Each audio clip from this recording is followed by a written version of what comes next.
We're going to call to order the April 10th meeting of the West Sacramento City Council Redevelopment Successor Agency and Financing Authority. We're going to begin tonight, as we do each week, with the Pledge of Allegiance. We'd like to invite our guests to join the council and staff in the pledge, which tonight will be led by Mr. Derek Backus.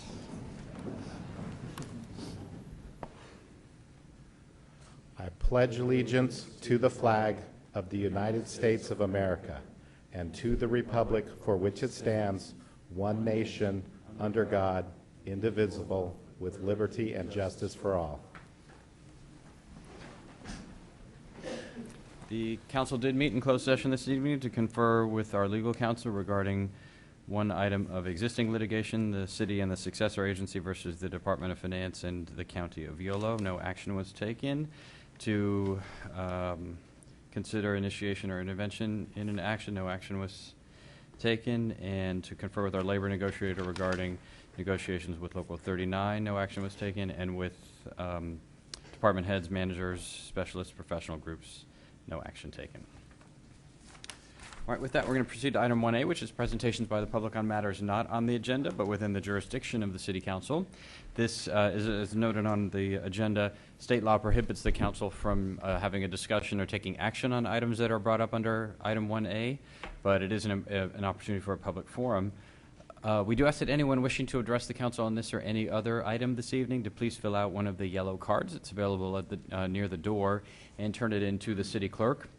In front of the clerk is a timer that we use to make sure that everyone gets a chance to be heard. And so to that end, we ask that all comments be limited to no more than 3 minutes. And we're really strict about the 3-minute rule so that it's equitable for everyone. We also recognize that for some folks, speaking in public can present some anxiety. So we do ask that there not be any boos or catcalls or even applause or other demonstrations, and that we try to maintain a civil discourse in the chambers. In front of the clerk, in addition to the timer, is a flip chart. And we use that to make sure that everyone can see which item we are currently considering if it isn't always clear from what we're saying. So it currently indicates item 1 because we are about to begin item 1A. We take the yellow cards on agenda items all the way up to the conclusion of the staff report. So, for example, if you were here and you wanted to speak on item 12, we take the yellow cards on item 12 until the staff presentation on that item is completed. Once the staff presentation is complete and the council questions or the public comment have begun, we don't take any additional cards. So if you have an intention to speak on an item that's on the agenda, please be sure to fill out the card prior to the completion of the staff report. So with all those preliminaries aside, we have a lot of requests to speak under item 1A this evening, and the first is by Charlotte Dorsey.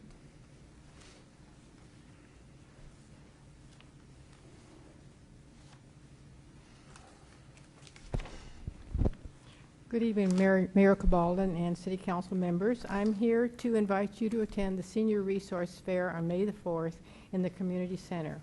This event is sponsored jointly by the City of West Sacramento Parks and Recreation Department and the Brighton and Broderick Community Action Network. In 2010, we held with the city a Senior Transportation Summit. It was very successful.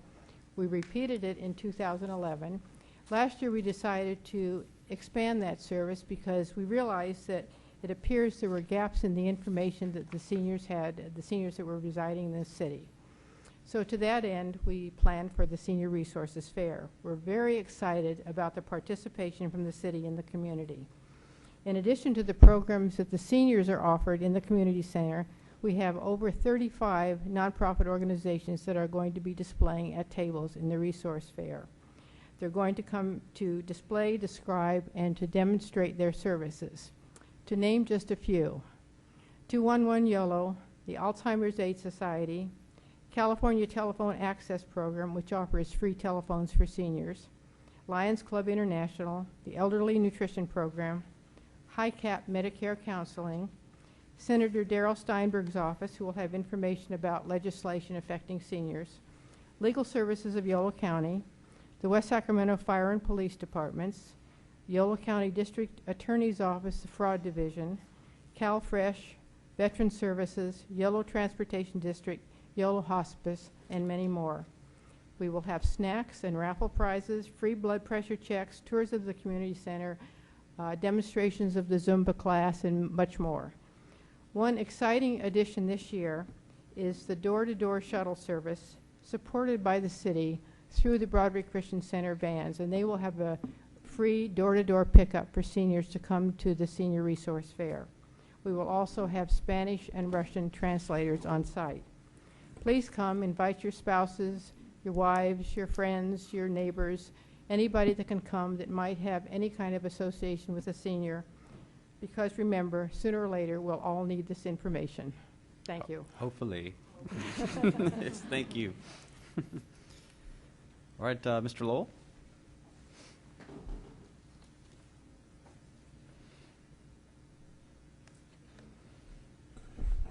Thank you, Mr. Mayor. William Lowell of West Sacramento for the record.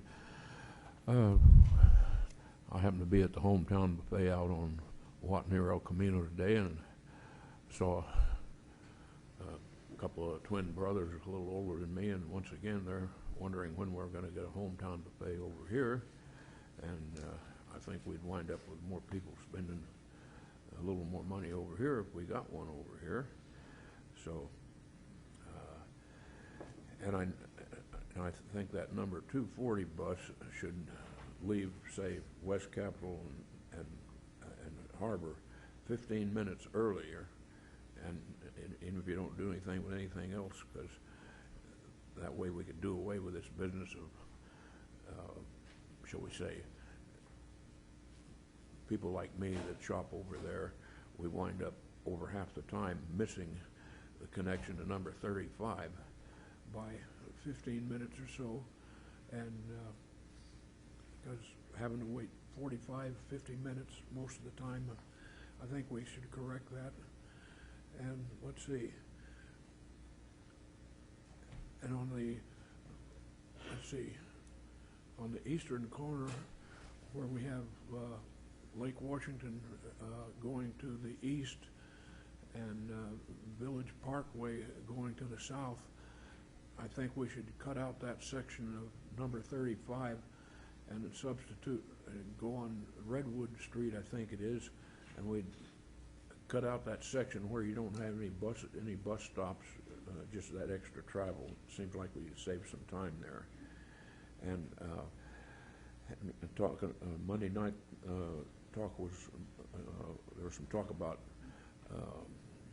refurbishing some of the older buses, and I think we should include the extension of speakers so that when the bus driver talks, we'd have an extension, a speaker, say, a third of the way back and 2/3 of the way back, so when the air conditioner, heater, or whatever is making all that noise, we could hear much better what the drivers are saying. And I understand starting tomorrow we're going to have a farmer's market over there across the street, and I understand some of the local buses are going to have to reroute, so I think we should know how we're going to deal with that so that we don't miss too many connections. Thank you. Thank you, Mr. Lowell. Brian Flynn. All right, Mr. Flynn not here. Okay, so after Mr. Flynn, because some folks can be ready when they're called, is Gerard Valla, is that correct? We'll be on after Mr. Flynn. Welcome. Good evening. Thank you. I'm here. My name is Brian Flynn. I'm a 13-year homeowner and resident of the Broderick, Washington District area. I'm here today to voice my concerns about the current Broderick Christian Center facility and its possible expansion that we have discovered. This facility provides services for the homeless people in our area. I am one of a group of 30+ residents that want to see this type of service relocated to a non-residential area to better serve its clients. Many of us have written letters to city members and attended many meetings about this issue.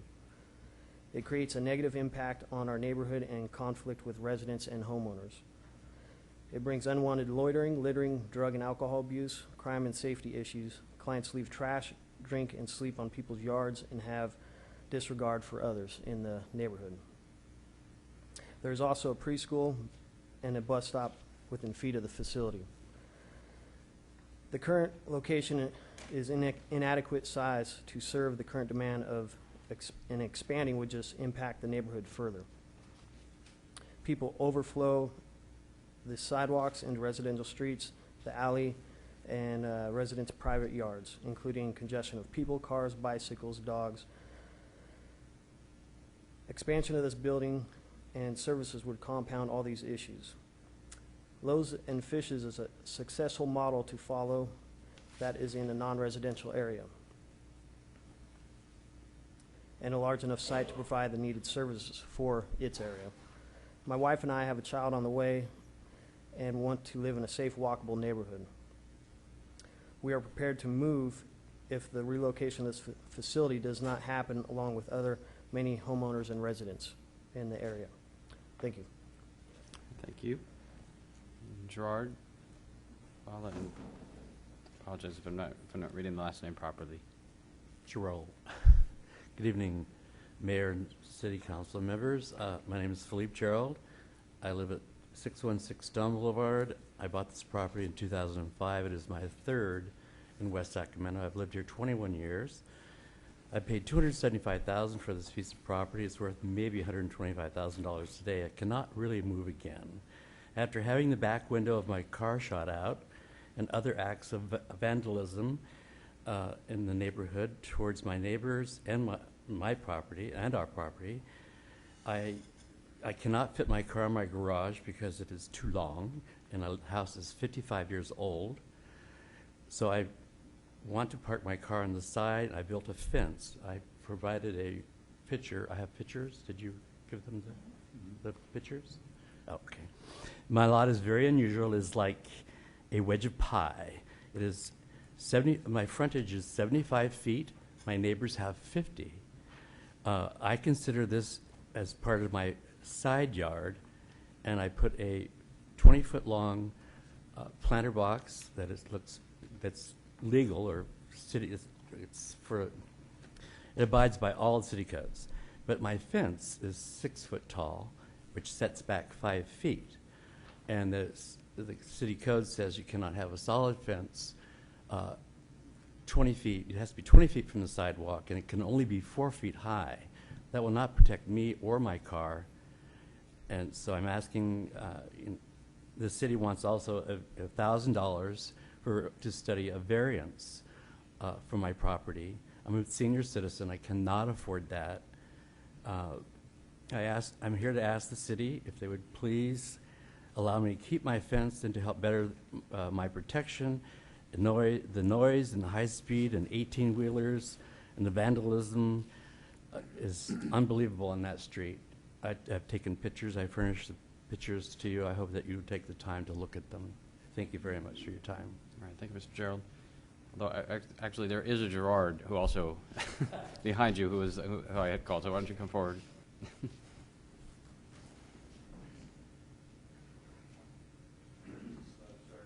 No problem. Mayor, Council, my name is Gerard Fala. I live in the Good Project, which, though we're not finished, we're still pretty good. We like it. I'm going to disagree gently with the gentleman who's already spoken on the expansion of homeless services.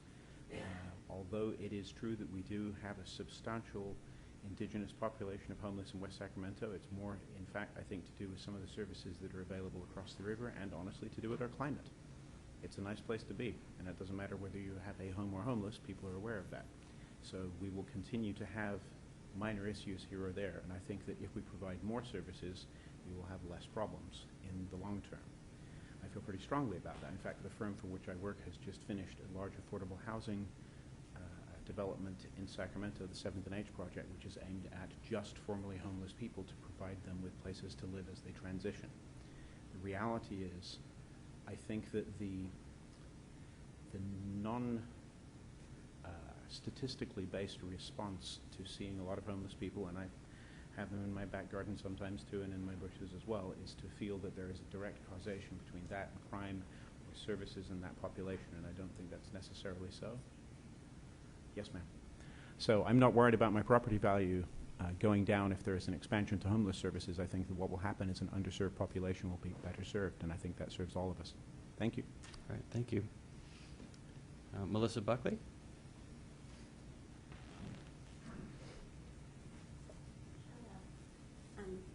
Thank you. I came today mostly to say thank you for the last year's implementing of the illegal camping issue that was happening by the river. I live on 4th Street, and the amount of people camping near my home was amazing. I'm sure you know. I'm sure you must have seen photos and taken tours yourself. But I wanted to thank you very much for clearing out the illegal campgrounds last year.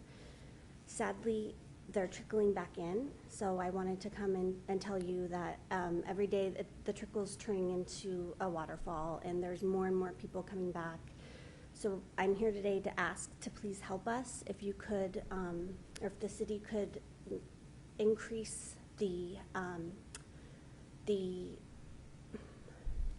I guess, when there's a violation for an illegal camping, currently people get a ticket or they get a note from the officer and then nothing really happens. The DA doesn't really follow up on it.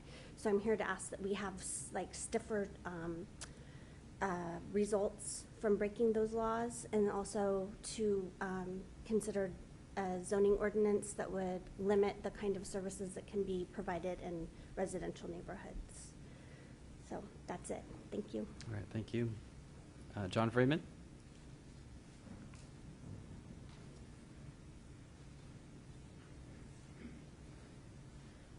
Hello, Mayor and council members. My name is John Freeman, and I'm a resident of the Washington neighborhood. I'm here to just say that I agree with the people that have already spoke about relocation of the expansion of the Broderick Christian Center, because our neighborhood has been impacted with lots of homeless. We do want them to have services, but we don't feel that it's the appropriate location in a residential neighborhood, that it should maybe be located in a better appropriate place. Thank you. Thank you. Steve Peterson?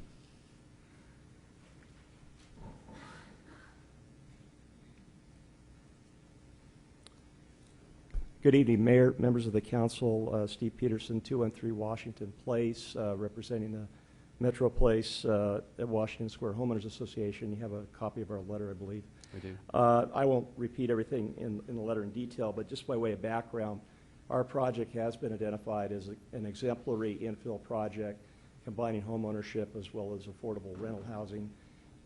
We have design standards that our board is responsible for implementing, as well as occupancy restrictions to stabilize our neighborhood. We understand it's very fragile.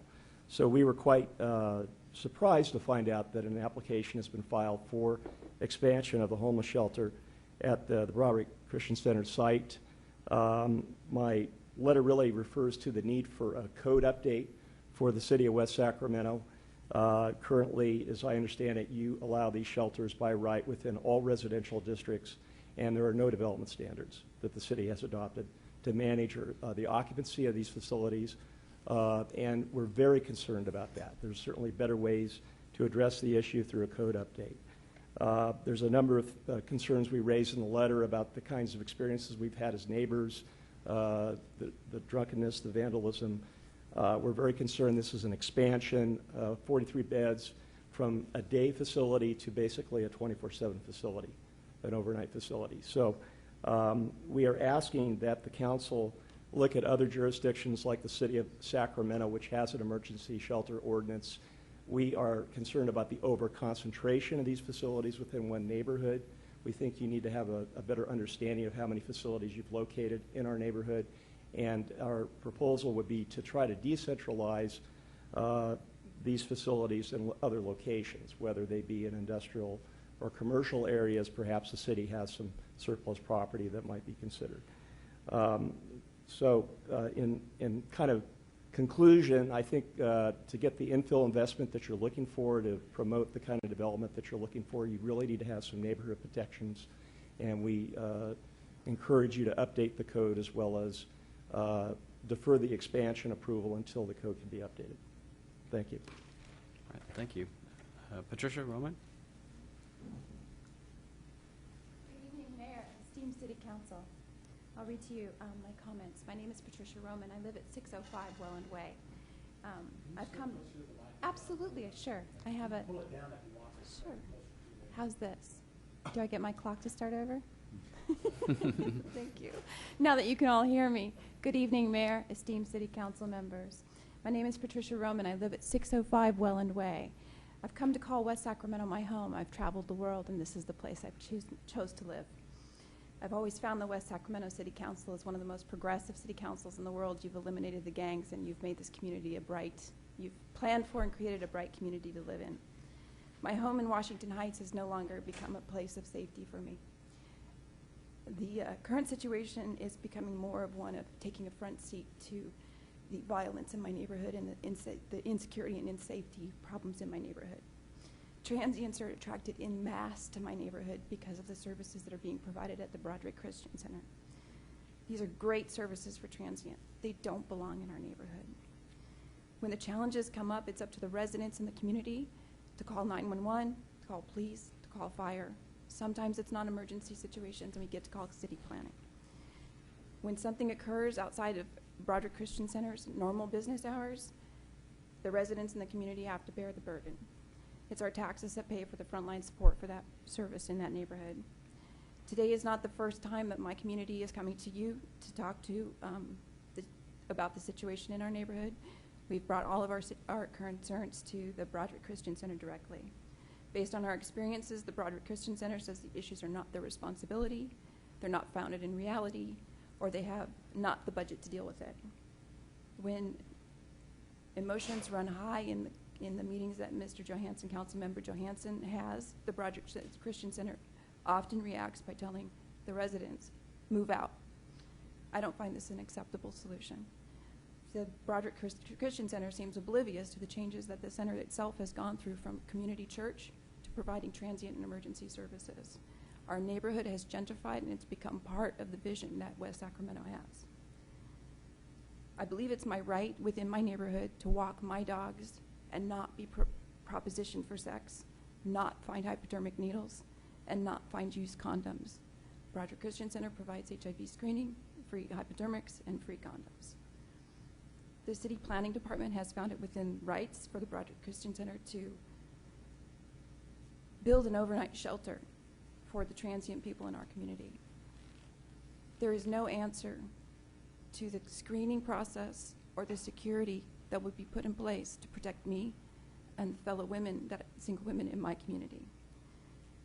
Is the city really asking us to accommodate a 40-night overnight shelter with no additional security and with no additional safety for us? In conclusion, I ask you to please consider the need to relocate the overnight center, the overnight shelter, remediate the existing problems, and ensure the safety of myself and the other residents in our community. Thank you. Thank you. And Christine, Amy?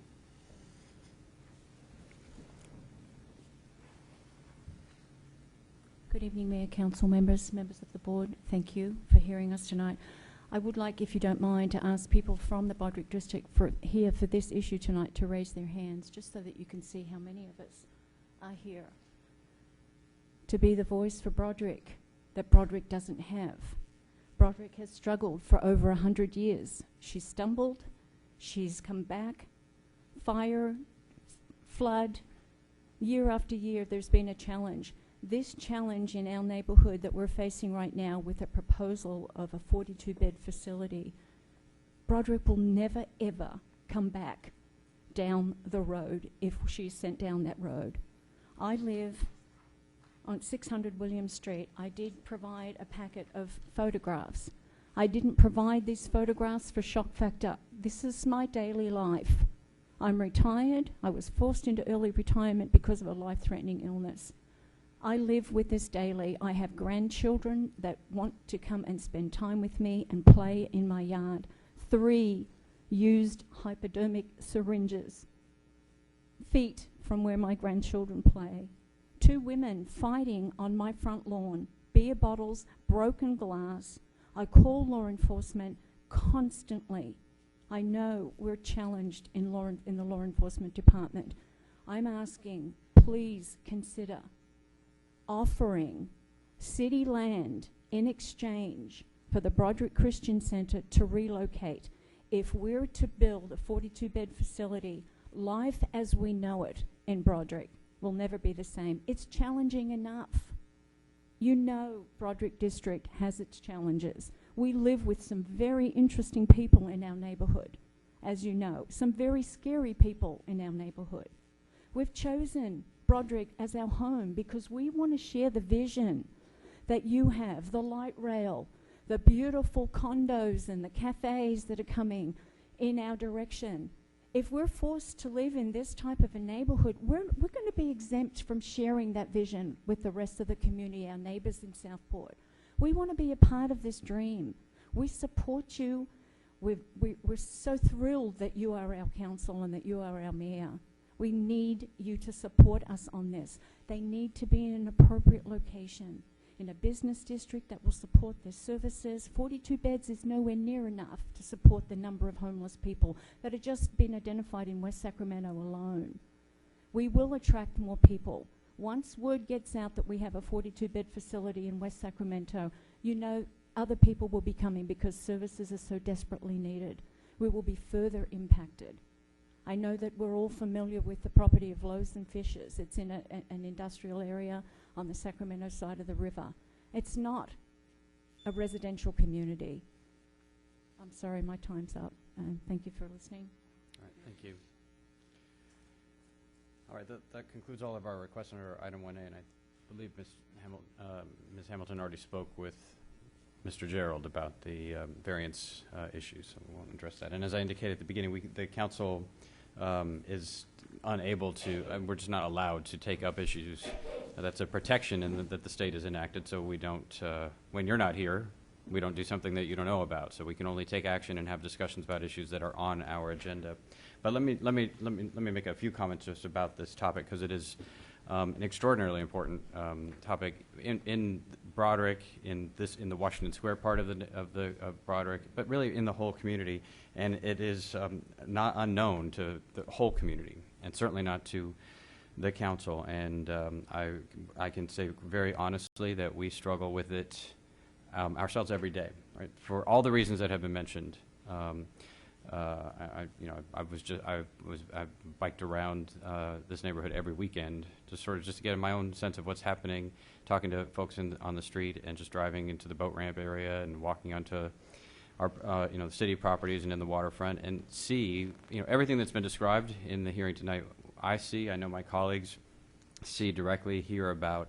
It is a very real problem. It's menacing for a lot of folks in their lives. It is also a real problem for the folks living it, and trying to get by under the circumstances. And they are all. We know from both the surveys and from our own experience, and from those who have friends or relatives or former coworkers that find themselves homeless, that we know the diversity of experience that leads to homelessness as well. And so we're grappling with all sides of the equation. Now, our principal function at the city is on the enforcement and public safety side, right? Many of the service delivery issues are principally functions of the nonprofit sector and of the county. The county has the health and social services responsibility under the mandate from the state, not the city. And so we often grapple with the division of those responsibilities. But we also know that a pure enforcement strategy alone doesn't work. And not only because we've tried mightily and even increasing the amount of enforcement, the frequency of arrests, for some of the reasons that were mentioned earlier around what the rules of the game are, the criminal justice system, the priority that the courts and the district attorney place on camping as opposed to murder and burglary and other crimes is not within our control. And so the revolving door that is set up in the system becomes a challenge even for us. We can't enforce our way out of the challenge. And I know from both in our own region, where when I'm in Sacramento, it's very very few folks on the city council there or the mayor tell me that Loaves and Fishes is a regional model. that ought to be replicated, it has its own set of challenges and problems, implications for folks using the American River Trail and residents who live immediately adjacent to what we might think of as an industrial neighborhood, but for others it's right on their back porch. And really that's indicative of that this problem has not been solved anywhere. I mean, this is the tragic truth of American policy on homelessness. When I go to mayor's meetings nationally, there isn't a single one that has solved it. And which isn't to say that we all don't keep trying or that we won't keep trying. But also it's a sobering reminder that a single answer is not going to be the answer. We can't simply move from one neighborhood to another or add one more round of enforcement or add 6 more beds, or none of those in isolation are the answer. And in fact, we don't even know that all of them together are the answer, because no community has shown that that works either. So we are struggling with this issue, and I'm being very open with that struggle as we try to solve it with its sense of urgency and imperative that folks in the neighborhood, both homeless and homeowners and renters, are feeling with this situation, which is unbearable. And so we do take it very seriously and are looking at every one of the suggestions that have been made tonight is on our plate in some way. We don't have, the Broader Christian Center is not a city-sponsored activity. We have no discretionary control over their existence. They were there in advance of cityhood, in fact, much less all the city rules and ordinances or any of the neighborhoods that we have built. They were here in this chamber when we proposed the construction of Metro Place at Washington Square, and many folks in the neighborhood came out at that time and said, don't build Metro Place because it's a horrible development. It'll turn into a low-income slum. I mean, we've been dealing with these issues from the very beginning around how to create and sustain a healthy neighborhood for everyone. So we are grappling with that, and we have to continue. We need your help to do it. And we don't have any choice but to ask for each other's patience. But that doesn't mean that there's not a fierce urgency to act. But we do know that there's no single response that's going to solve it. But let me get back to the Broader Christian Center for just a second. We don't sponsor it. We don't have the ability to say to them, you will move to this other location or you will operate in the following manner. The state of California has imposed a lot of restrictions on our ability to regulate even their expansion plans, much less their existing usage. That isn't to say that we have no authority, but it's very, very limited and targeted. And why? Because the state says, look, most city councils, if they had a choice, would ban homeless shelters altogether, and so we're not going to allow that. And you can kind of understand why they would do that. But as a result, we have not the authority that we would have over whether a McDonald's could be open past 10 o'clock at night. We don't have that kind of authority when it comes to the Broader Christian Center. The review of their application is being done by our city staff under the terms that we have the ability to review, which are typically health and safety issues around the building codes, and only that. And so that review is occurring. My personal sense is they're unlikely to find that a 42-bed facility meets those standards, but we don't have the ability to simply say, no, we don't want to, or no, it would be okay if you did that, but you have to do it somewhere else. That's not within our authority. And so we have to use the carrots and the sticks that we do have to try to make a solution happen, while also recognizing there are very few neighborhoods in the city, very few parts of the city where they are both accessible if you need to get services, but are also not near anyone else. We have parts of the city that are purely industrial, but you can't get there if you don't have a car. But you can't walk to them, you can't bike to them, there's no bus service to them. And so the range of options is not unlimited. So we're looking at those. All of these options are under review, but we don't have unfettered power to do whatever we want to in service of the solutions to this challenge. So I've offered absolutely no path for how this is getting solved, because we don't know. We don't have a comprehensive, holistic strategy on homelessness. Actually, I shouldn't say that. We do. And so does every other jurisdiction in the country, pretty much. And they all look the same, and they are all turning out to be equally ineffective. So we're going to keep trying on the enforcement side and improve and expand and make our enforcement as strategic as possible. We'll continue to work with the county and other partners to improve the availability and the targeted location of appropriate services to help folks both deal with homelessness and where possible to help them get out of homelessness. And we'll continue to try to work with neighbors on protecting against the horrific conditions that we've heard about tonight and that we've all seen. No one in our community can be expected to live with that kind of a daily threat to their basic livelihood and safety, and we won't permit that. You need to know it's more complicated than us simply saying to the Broderick Christian Center, do business differently or move. They've been there a long time, and they have a lot of rules that we have to respect too under state law and under their fact that they have their own property. And so we'll continue to work on it. City manager and the department heads, the planning department, are fully aware of the criticality of these issues to the community and to the city council as well. So, did you have anything to add, Mr. City Manager? Just as staff has the homeless study will be coming up to the council in May, and some of these issues will be discussed there as well. All right. Then with that, we're going to proceed to item 1B, which is council communications. Are there reports or other communications this evening? Mr. Villegas?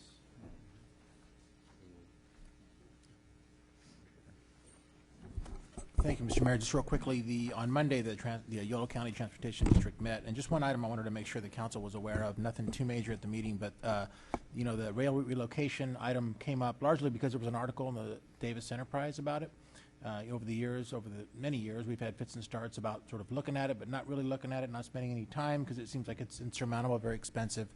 But as it turns out, all the jurisdictions that are on the transportation district, for one reason or another, have some interest in it. So city managers, respectively, will be sort of approached to see if there's interest in a working group to see whether or not there's interest in doing something more than what we've done over the last 10 years, which is very little. So just letting you know that's coming forward. And then earlier this evening, the Yolo Port met, and just a couple items. The conditional use permit for the West Coast Recycling, we moved to relinquish that, and then we also received an update on the port's business plan. And then also I attended, as did the city manager yesterday, the opening of the Yolo County's Day Reporting Center. I think, as the council is aware, the whole realignment conversation is alive and well, and 18 months ago it started, and now as a result of that, yesterday was, I think, the unofficial grand opening of the Day Reporting Center, which will provide services for all of the entire county, I should say, for folks that need those services. I know the conversation has been floated around that we might need additional services here in West Sacramento. That the jury's still out on the resolution of that, but at least for the moment, services are being offered near the county jail in Woodland. That's it. Thank you, Mr. Johannesson. Yes, Mr. Mayor. The Yolo County Housing met on March 28th, and really the only item of any importance was the budget revision was introduced. No issues there. And then we also had a new treasurer that was appointed. Also today, the Air Quality Management District met. We received the triennial plan, which is an update to the original plan that was adopted in 1992, showing that the main issues that we're dealing with are ozone, and ozone continues to be controlled, at least in Yolo County. All right. The Streetcar Policy Steering Committee met last week and gave the green light for the next steps on the work towards being able to make our submittal to the Federal Transit Administration. We had a lively conversation about the financing. So just to foreshadow that, this will continue. We have that lines of an agreement. There's a new city councilman from Sacramento who represents most of the streetcar line who was getting immersed in the topic. But so the basic framework, we're still moving forward on that time frame in order to be able to submit under the Small Starts program. The Small Starts program regs and stuff are still being put out, but so we're not behind the ball at this stage, but we want to make sure that we're on track to be able to submit right away. We've been talking about changes to the potential operating and governance structure in response to suggestions made by FTA, and then the staff team has been working all 4 agencies, all 4 agencies with both FTA, 5 county SACOG, right? So with FTA to advance the work, and with Congresswoman Matsui, who's been really terrific and being a dogged advocate for the once she gets her hooks into a project, she will not let it slip.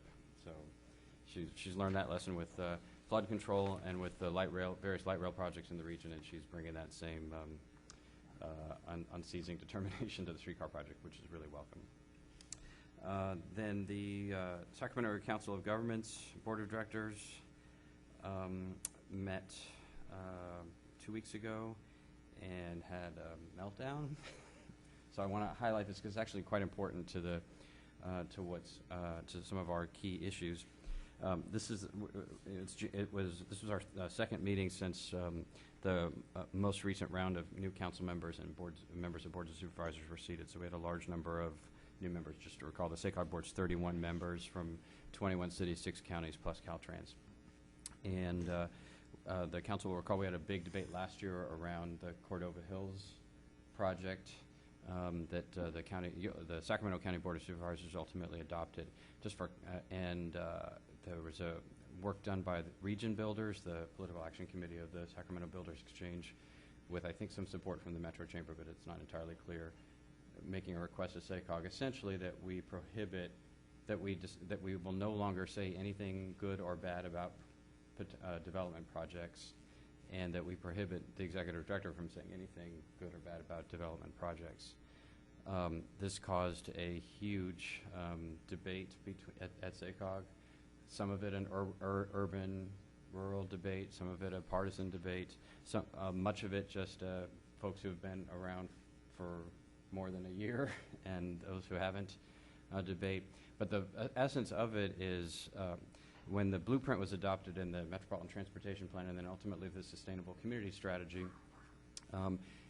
that were widely heralded and celebrated and modeled by the state and by the federal governments. And Mr. Tuttle was the executive director at SACOG for the adoption of for the development and adoption of the blueprint. That the big swirling question at the time, from the folks who loved what was being produced, was, well, this is terrific. It's great that you have this grand synthesis and agreement between builders and environmentalists and social justice advocates. Everyone's come together and everybody believes in this plan. It's a win-win-win on all those scores, and it provides certainty around the future of development.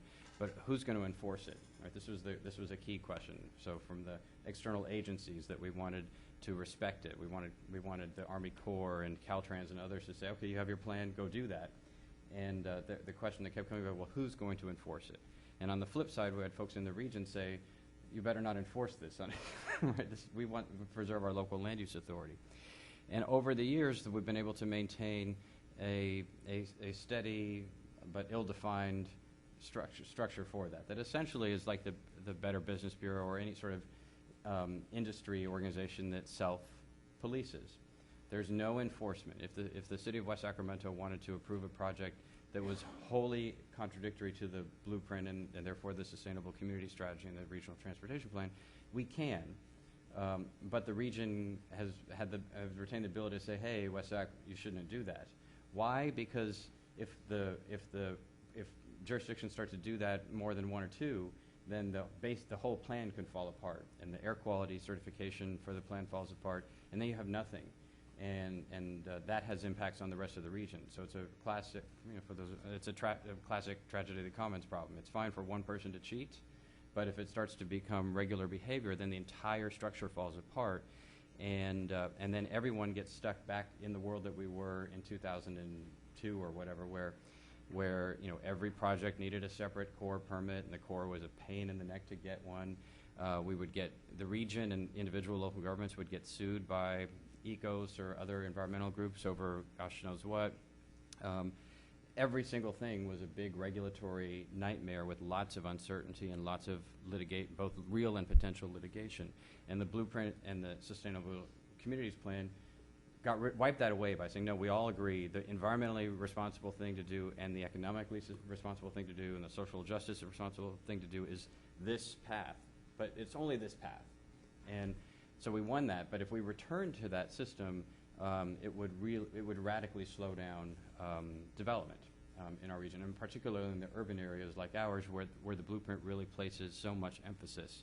The CEQA streamlining that we won, it's limited, but it's all based on the fidelity to that Sustainable Community Strategy. So there's we lose big if projects like Rancho Cordova move forward, but we have no mechanism to stop them. all we've been able to say is, hey, you shouldn't do that.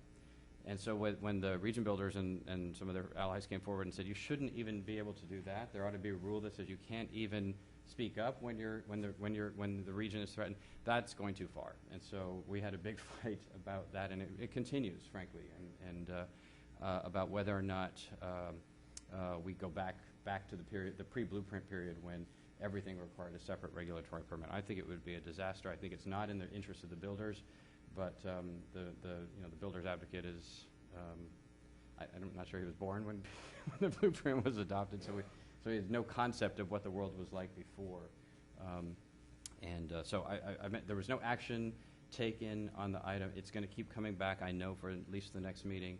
But the potential consequences, if this goes in the wrong direction, are really, really grave for the region as a whole, and certainly for a community like ours, which has really benefited from being able to do a hotel project without having to go through the full, the old CEQA stuff, or without having to worry, well, what's the State Lands Commission going to say? I mean, we just don't have to do that, both because of the CEQA streamlining, but also because this region has a halo, currently has a halo with the state and federal regulatory agencies. Well, you're on the edge of our rules, but we know that you're in the SACOG region, and the SACOG is doing a good is a national model for environmental sustainability. So, okay, go ahead, go do it. You guys know what you're doing.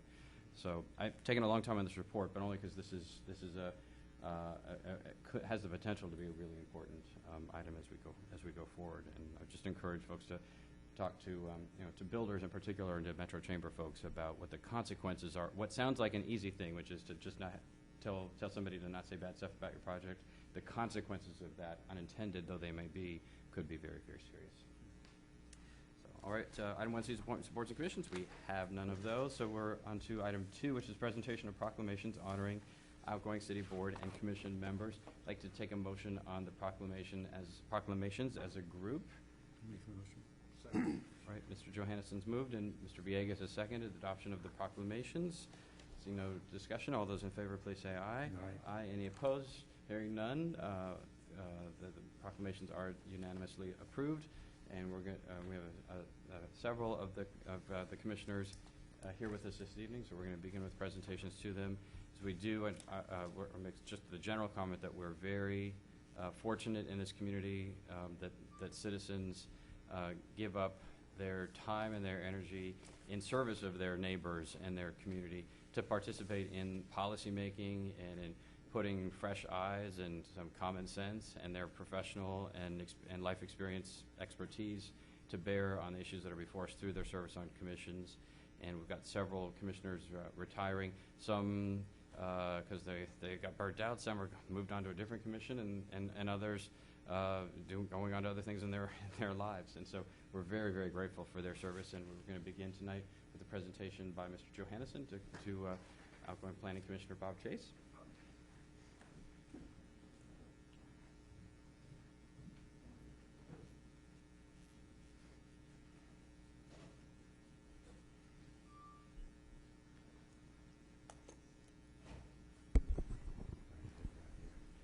Well, Bob is somewhat of an institution, not only in West Sacramento, but Sacramento as well. And he was really a good catch fully supported by our city council to be on our planning commission. A breadth of experience, and everything that we needed in West Sacramento in terms of our vision, where we wanted to go in terms of urbanization. Really good catch. And I mean, I'll read just a couple of things that Bob did during this time, but it really can't say everything about what he's done and what he's brought to the community, the comments that he's brought to the commission, the wisdom that he's brought, just the raw practical experience. It's really going to be missed. But during his tenure in the Planning Commission, he assisted the commission in reviewing various citywide projects, plans, and programs, such as West Coast Recycling Group use permit, updates to the city's wireless policy, and full water tank wireless facility in Southport, the Grand Gateway master planning effort, zoning ordinance updates, and a review of the urban development standards. So it's a very short list of a huge contribution you've made. We really appreciate your service, and I know you're off to bigger and better things, and we'll see you around. All right. Would you like to say anything?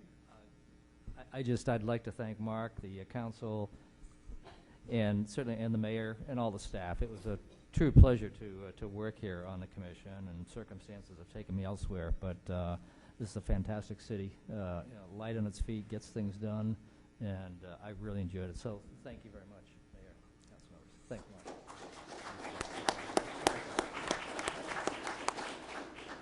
Yeah, by circumstances, Bob needs an appointment from the governor. So.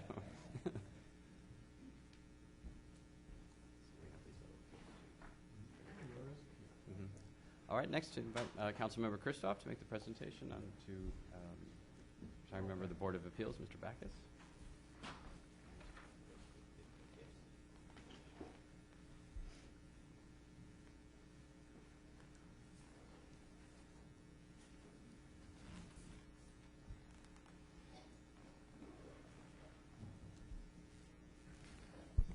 I have a proclamation on Darrell Backus. Derek Backus, I'm sorry. Yeah, right. She want to come back? He wants to take a picture.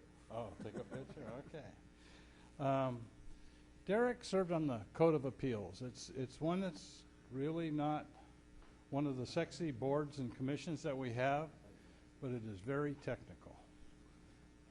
The guys that sit on this Board of Appeals, they're very smart people. So, because there's just a lot of things they have to do with electricity, building, and you name it.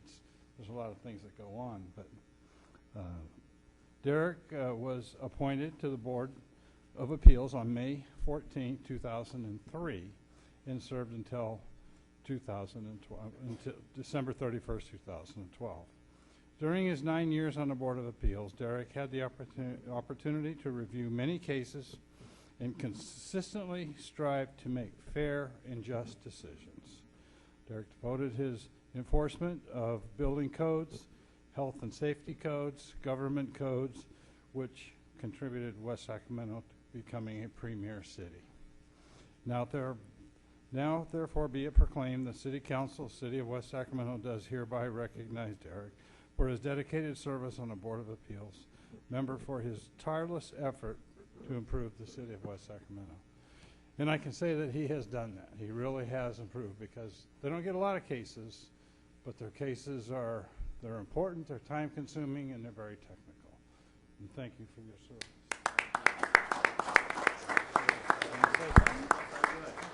I would like to thank the council and the mayor for the opportunity and the honor to serve on the board. It was a pleasure. The staff was excellent, and I'm very proud of my city, and my contribution was very small compared to the contribution of these folks up here, which I greatly appreciate. So thank you very much. Thank you, Derek.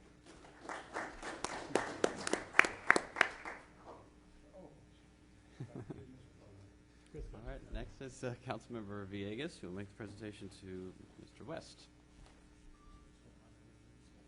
Yeah, no presentation if they're out there.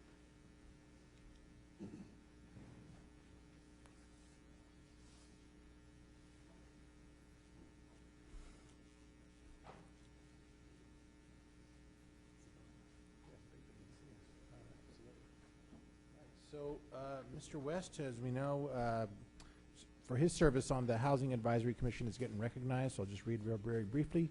During his tenure, Kurt assisted in the commission in reviews and recommendations for several things, including guidelines for implementation of the first time home buyers assistance program, the multifamily acquisition and rehabilitation program, the multifamily rehabilitation program, the neighborhood stabilization program, the CDBG program, and many others. How's that? And I'll just go with that. Kurt has been very helpful and has served in his community and insight and vision for the last 2 years as a member of the Housing Advisory Commission. His involvement on the commission demonstrates his belief and his involvement in the key issues of housing. So thank you very much, Kurt, for all your time, your service, and congratulations. Thank you. All right. Something for you? Thanks so much. All right, Mr. Raftery, if you can join me at the podium.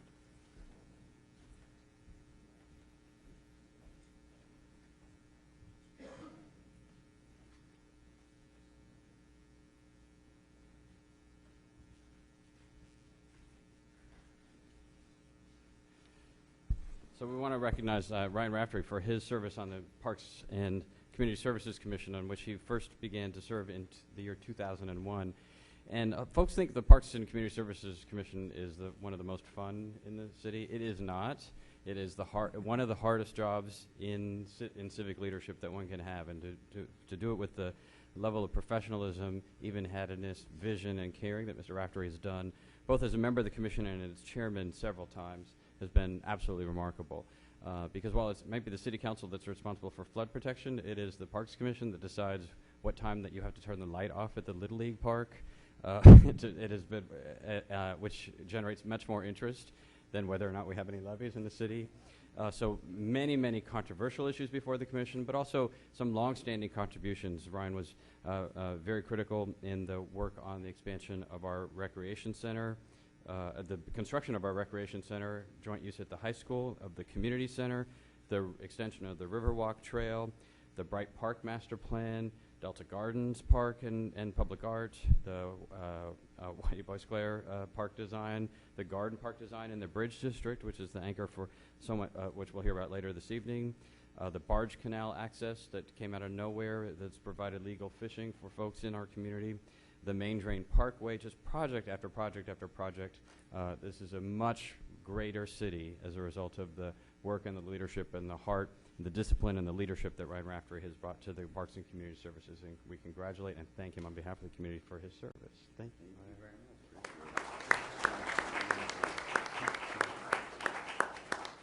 I'll just say thank you to everyone. I just want to say how great the staff is to work with. It was a pleasure to work with everybody, Michelle and Bob, and everybody. They made it much easier than it sounds. So I appreciate the opportunity, and I loved everything. Thank you. Take care. Thank you.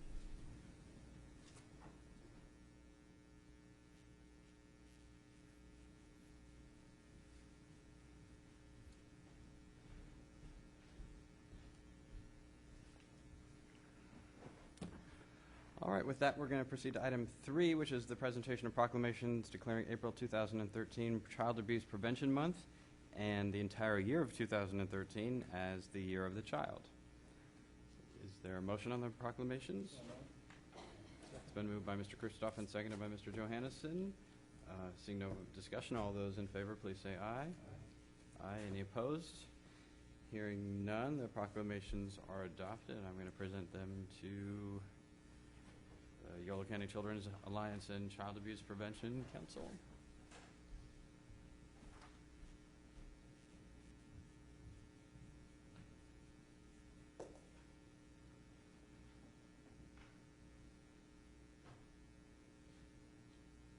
Oh, geez.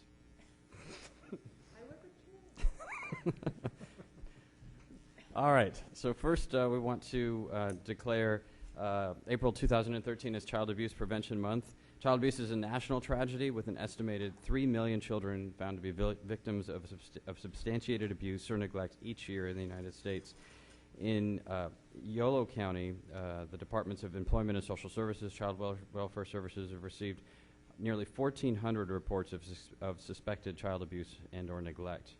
Yolo County had approximately 251 children in child welfare supervised placements. So whereas Yolo County, approximately 95 children every month continued living with their families while the families received ongoing support services and supervision through the Child Welfare Services family maintenance programs. And in addition, 96 children each month received family unification services aimed at returning them to their homes of origin.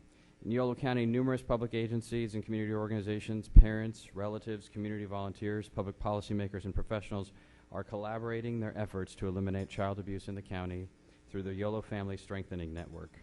And whereas the people of Yolo County are encouraged to support child abuse prevention activities in their communities, specifically through the Family Meals Campaign, and whereas through the Yolo Family Strengthening Network, the aim is to have the whole community feel the responsibility of offering parents the education, support, and skills they need to provide healthy, safe, and nurturing homes for their children. Now therefore be it proclaimed that the City Council of the City of West Sacramento hereby declares April 2013 as Child Abuse Prevention Month. All right. Okay, so this is Katie Villegas, who is the Executive Director of the Yolo County Children's Alliance and Child Abuse Prevention Council. Thank you. And for those of you that don't know, thank you, Mayor Cabalden. The Children's Alliance serves as the Child Abuse Prevention Council for Yolo County, so I'm accepting this on behalf of the kids of Yolo County. And for those of you that may not know, we also have child abuse prevention programs throughout Yolo County, including a home visiting program that has been really successful. This year, as noted in the resolution, we are doing the Family Meals campaign, encouraging families to have dinner together as a way of preventing child abuse and just kind of getting to know one another and encouraging the communication. So if any of you have dinners with your families, we are wanting you to post that on our Facebook page if you wouldn't mind taking pictures and just sharing that with the community. All right, and then the council's also adopted a proclamation, which I won't read all the whereas clauses, simply to say that we've proclaimed but that we're joining the Yolo County Board of Supervisors, elected officials across the state, First 5 commissions, and their many community partners in recognizing the critical importance of placing children at the core of our plans, at the heart of our purpose, and at the top of every agenda as we proclaim 2013 as the Year of the Child.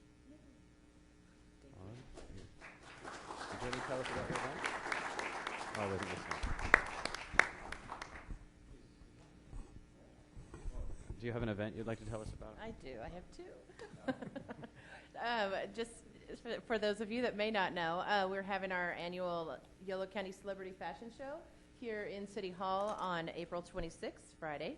And then in that same weekend, we're doing our Child Abuse Prevention Fun Run in Davis. And those are both on our website, www.yolokids.org, and I'll leave flyers in the back. Thank you very much. All right, thank you. All right, with that, we are at the consent agenda, which is items 5 through 10. Are there any items on consent that any member of the council wishes to remove, or any item for separate question or comment? Seeing none, is there a motion on the consent agenda? It's been moved by Mr. Johannesson and seconded by Mr. Villegas.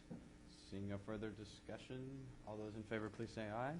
Aye. Any opposed? Hearing none, that motion carries. Item 11 is a public hearing and consideration of Resolution 13-22 approving submission of a 2013 CDBG funding application to the State of California, and if awarded, execution of a grant agreement and any amendments thereto, and a transfer of program income to the grant.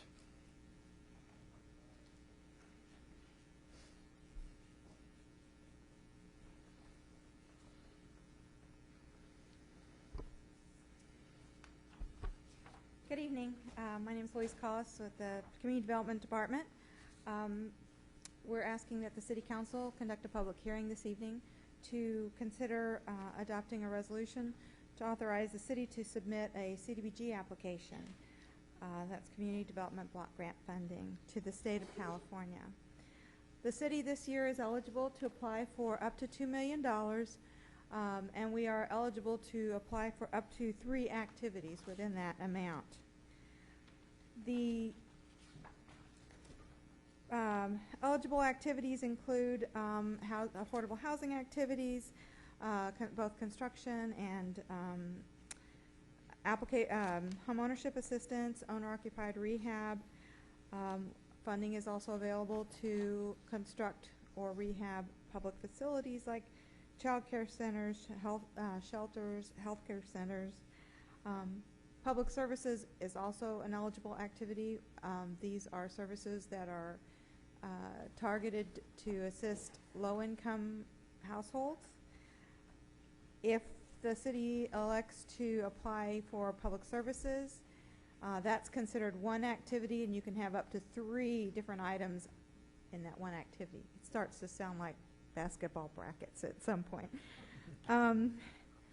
We can also apply for business assistance funding or planning activities.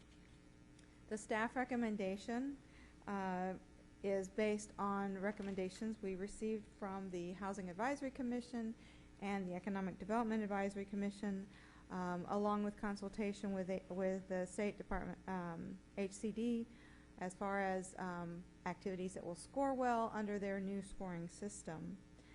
We are requesting that the City Council approve an application for funding for the Delta Lane Affordable Housing Project in an amount not to exceed $317,793.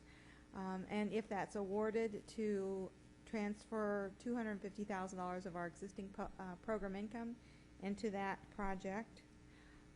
Also, a public service activity which will be composed of preschool tuition assistance not to exceed $174,960, fair housing services of $38,880, and tenant landlord counseling services of $32,400. These last two we have traditionally funded with CDBG program income, but the state is now limiting the city on how many of these types of activities we can fund with, unless they are in an open grant. The resolution includes the language stating that these will be application amounts up to the amounts I just noted. The reason the resolution is worded that way is that we have just recently, as a matter of fact, mainly today, received a lot of the documentation we were needing for the Delta Lane application. This is going to be not one of our stronger applications but we feel that this project is very important to the city's goals in the Bridge District, so we feel like it's worth submitting an application this year. However, if it looks like that project cannot get funded, we would have the option of not applying for the Delta Lane project this year and only and reducing the public service activities to a one-year funding amount, which would allow us to be eligible to reapply next year, or conversely apply for both but still reduce the public service activities to a one-year funding amount so that we could be eligible to apply again next year for Delta Lane if it should not get funded because of the 50% drawdown rule that our HCD started last year. So, and if we get a grant this year, half of it would have to be spent by this time next year in order to reapply. So, well, that's crystal clear.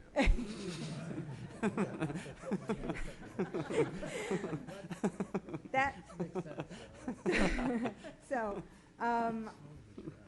what we're asking the council to consider is approving the resolution with those not to exceed amounts in the resolution, authorizing the city manager the discretion to submit the application that we feel will score the best and have the best chance of getting Delta Lane and our public services funded.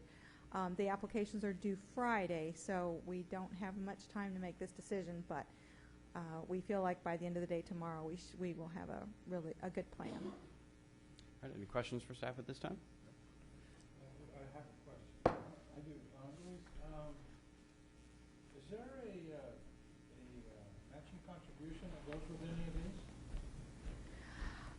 these? This year, we're not being asked to provide any matching funds, and there are no points given for matching funds.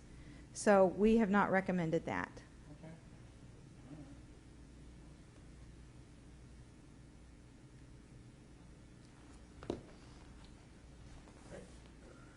So if there are no other comments, we'll go ahead and open up the public hearing. Don't see any slips over there. No. Still open. Oh, it was open. Okay. Thank you. All right, seeing no public comment, we'll close the public hearing. Thank you, Mr. Villegas. And return to the council for any further question or comment or for a motion. Move the item. It's been moved by Mr. Villegas and I would second that. seconded by Mr. Johannesson. Seeing no further discussion, all those in favor, please say aye. Aye. Any opposed? Hearing none, that motion carries. The item is approved. Thank you. Item 12 is consideration of economic development treatment capacity bank credits for Garden Park Apartments.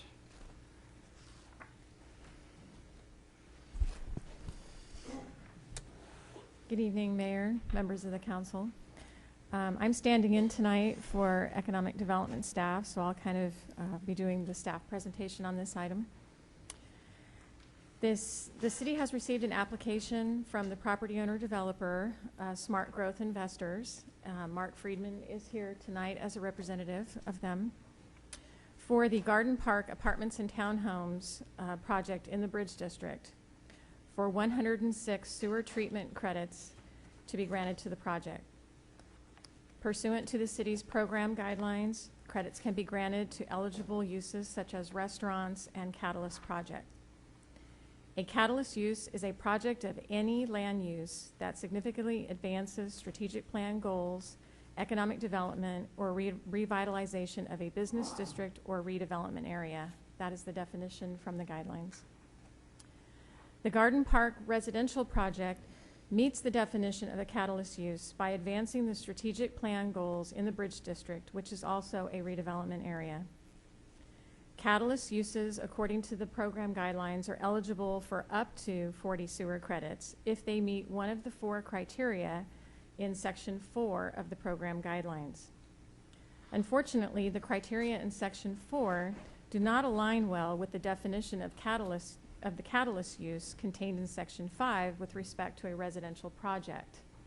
The criteria in Section 4 is very focused on non-residential projects, more geared towards job creation. Since the application request is greater than 40 sewer credits and the program guidelines do not provide adequate guidance for this particular type of catalyst project, staff has brought this before council for consideration. Currently, the city has a balance of 191 sewer credits available and has received applications for an estimated 263.7 credits. That number includes this project's requests. The agenda report provides additional detail on the Garden Park residential project, on the city's sewer credit accounting, and the program guidelines. Staff's recommendation of 40 credits for this project is based on the program guidelines. However, the council has complete discretion to grant more or less. And again, the applicant is here this evening and wishes to address the council. That concludes staff's presentation at this time. All right, thank you. Mr. Friedman?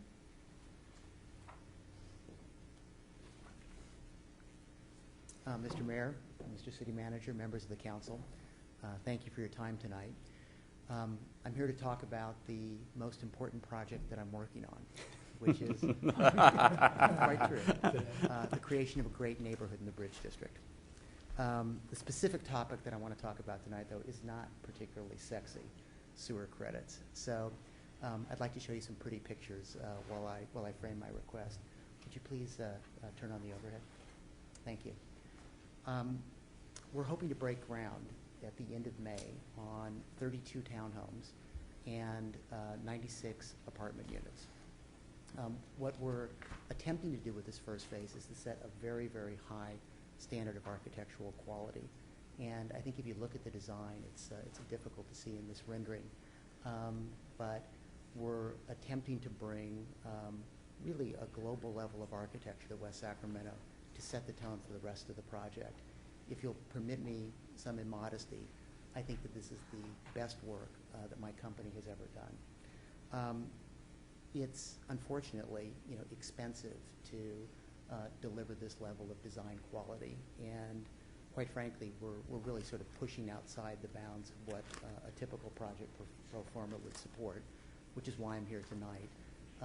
As staff has indicated, it's within your discretion to grant additional credits beyond the 40 that have been recommended, and I'm here just to request your help and your consideration in granting the credits that we requested. Thank you for your time. Thank you. All right. We have no other requests to speak on the item, so we'll turn to the council for any questions or comment. Well, I'll leave it. This is an interesting one in a lot of dimensions. We adopted this policy specifically to prevent us from doing stuff like this, right? When the restaurant study came forward, the council was clear that we had virtually no tools to help incentivize and assist the development of restaurants in the community, but the one that was left after post redevelopment and everything else was the sewer credits. And so we adopted our guidelines, which put restaurants at the center. Right? So I think Ms. Hamilton described the eligible uses being restaurants and catalysts, but the targeted use is restaurants, with the catalyst sort of being secondary. And there's no cap on the amount that go to restaurants, but there is a cap on catalysts. foreseeing that we would want, that when we get excited about a catalyst, we want to throw everything at it. So that's what the policy is working in the sense that it's causing us at least to have this conversation about, what the needs are. And we still have this significant demand for, unmet demand in our community for restaurants, both in the targeted area that is in the strategy, but also within the waterfront districts as we start to do more development there. And the waterfront districts are actually secondary the Washington neighborhood is primary, but the Bridge district is a secondary district in terms of the restaurant strategy. So I think the policy issues are all the right one.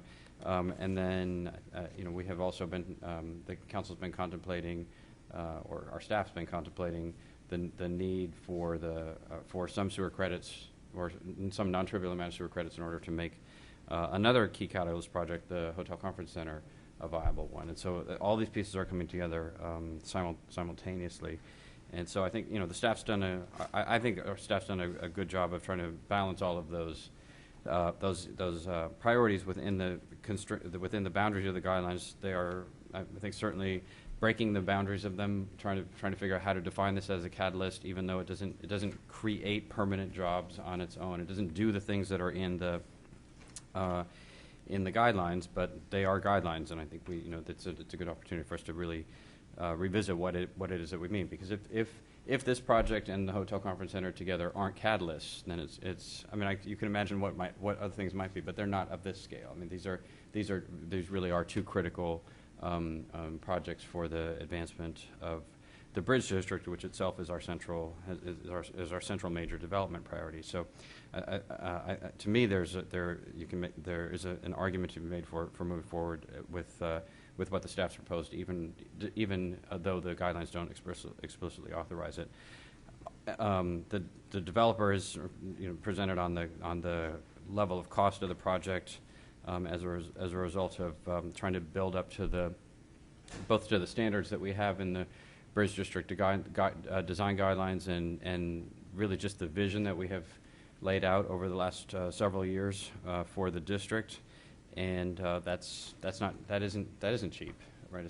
We're not talking about the sort of baseline construction for what we want to catalyze the district in. We wanted to catalyze development in a certain way, which is high quality that will attract additional development beyond that. So I'm very supportive of the idea that we find a way to allocate additional credits. We have a limited number, however, so we still have to pay attention to those other, at least two issues. One being restaurants, because as it remains an issue. And I don't just mean Wicked West Pizza, but restaurants that are consistent with the existing guidelines policy, and then the hotel one. To me, I think we ought to look at some potential alternatives, and we don't know precisely what we have to do on all those other dimensions, and the guidelines themselves clearly need some revision. So the other issue that I think we ought to draw out that I think is also incorrect in the guidelines is the guidelines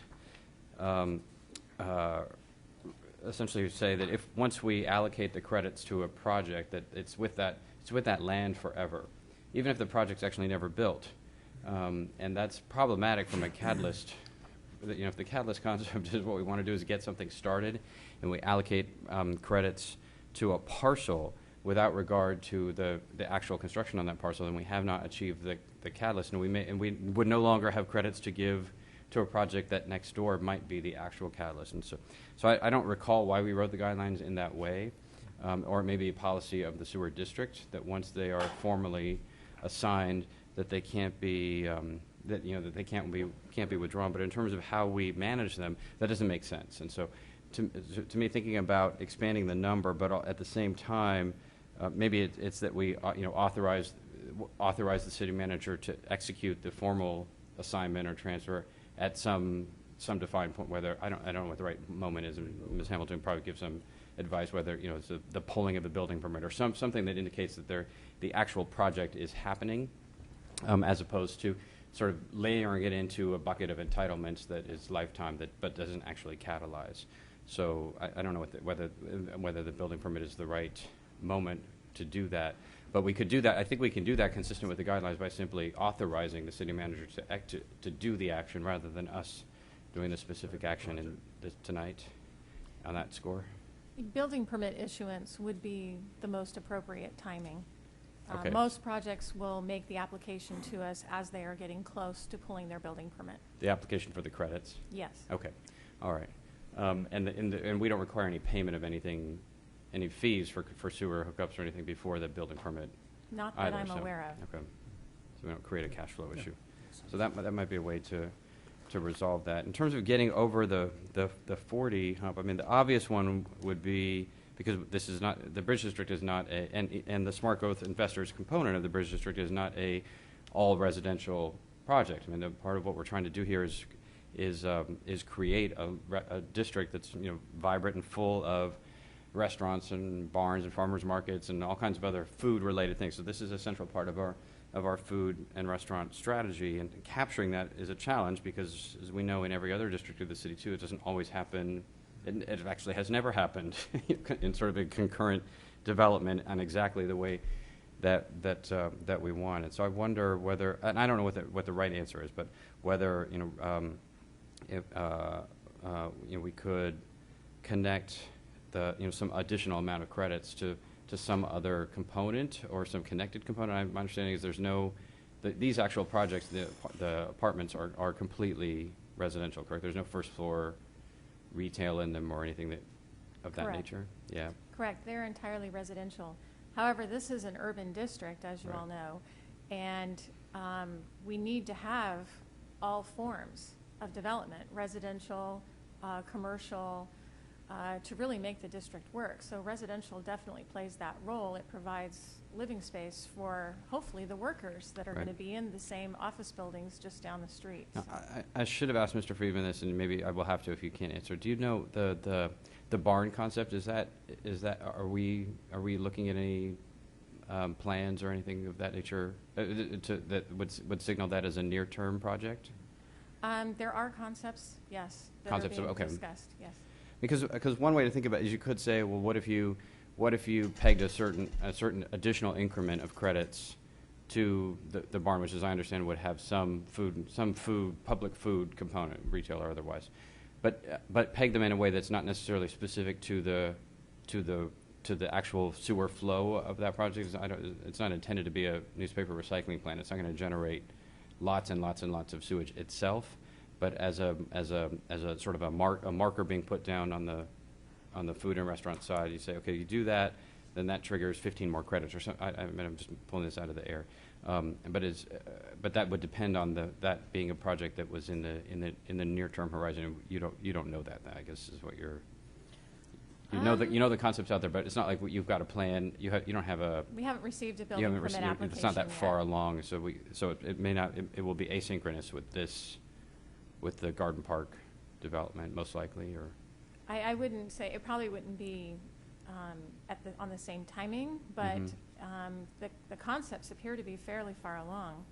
So, a building permit on the horizon, you'd have to ask Mr. Friedman, but from a concept, it conceptually could happen, I guess, in the next year. I think if I was interpreting as not incorrectly, it was that we shouldn't expect the building permit for the barn to come in the same moment as the building permit for the Garden Park apartments.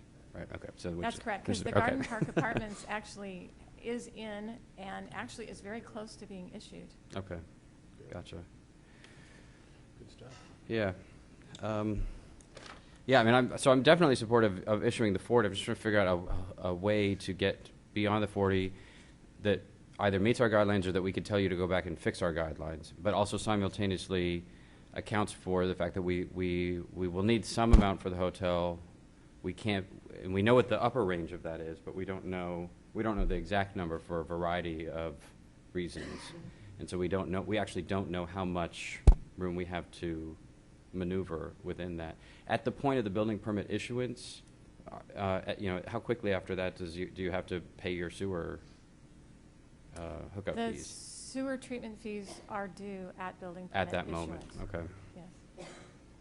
All right. All right, let me keep working. Mr. Johannesson, sorry.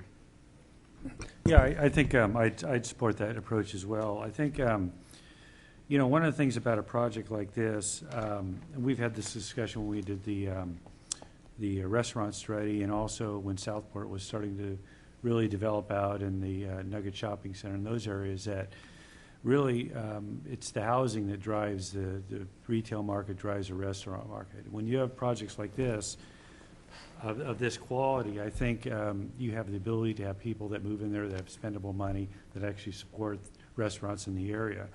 So, I mean, I would like to also find a way to see how we can allocate additional credits to this project. I know there's a couple of other projects that are looking at this. One is, you know, it's a duplication of what we have already in West Sacramento, but, you know, I think what we're looking at is something on the riverfront to support. Obviously, the hotel and conference center are big issues to us.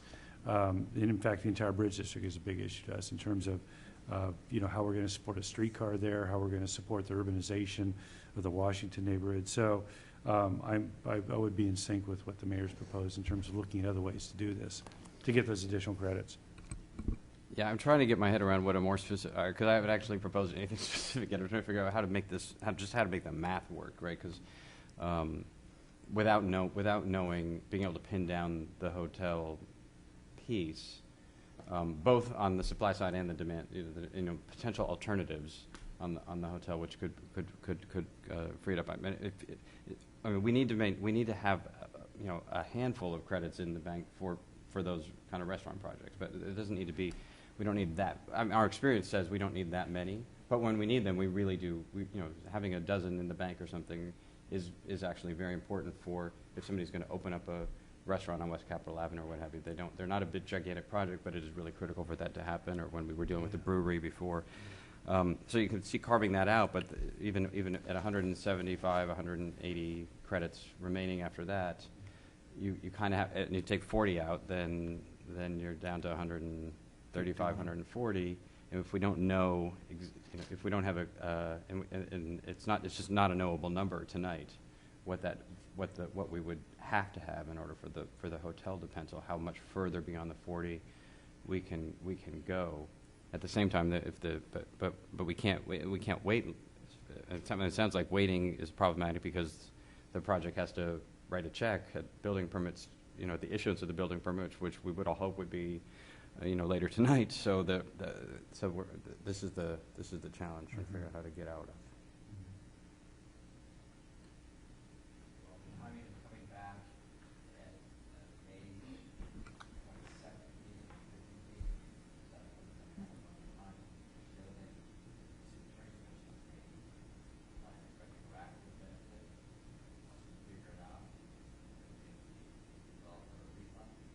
Can we do that? I mean, but the credits are the credits are at this. We're holding credits that are actually executed by the sewer district, though, right? So. I think the question then is, at what point do we actually transfer funds to SRCSD? Does that happen at the time of paying the fee? That building permit for building? Yes. So there's no lag between the obligation to pay. We haven't had one lag yet, so. Yeah. Why don't we just why don't we try to work backwards a little bit? We got 191 credits. We know we're going to have, or we should probably have some for future restaurants and other kinds of things. Mm-hmm. So if you back out, we'll just say 21 credits of that we're going to hold in the bank. The hotel's probably going to need somewhere in the neighborhood of, my guess is 100, 110. From what I've heard, you know, as we have discussed this a couple different times. And so if you work it backwards that way, it probably, you could end up with a figure, instead of 40, you could probably end up with 50 or 60. And depending on exactly, you know, what you want to set the hotel at, unless there's some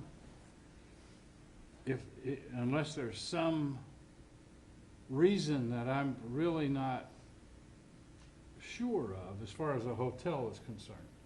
I mean, if the hotel has to have 102.6 or whatever it is, well then, you know, you have to calculate that out. But I think the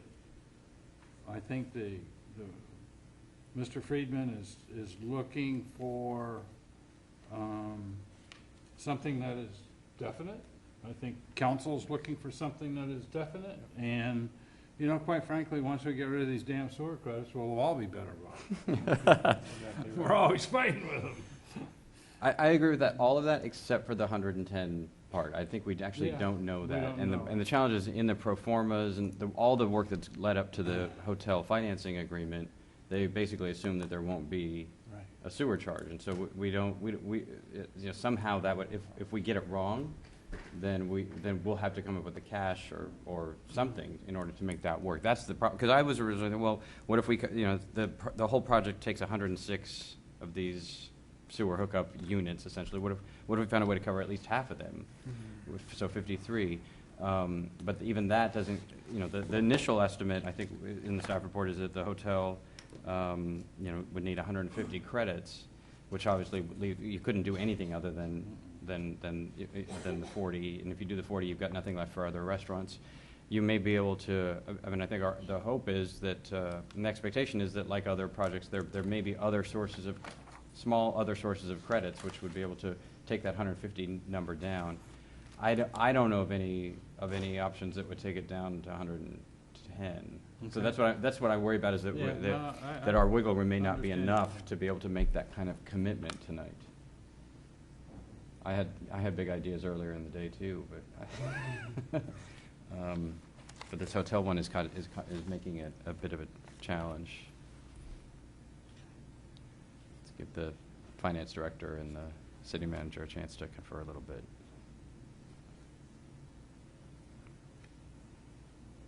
Well, would it be somewhat helpful to at least allocate the 40 credits to this project so that the developer knows he can move forward with something?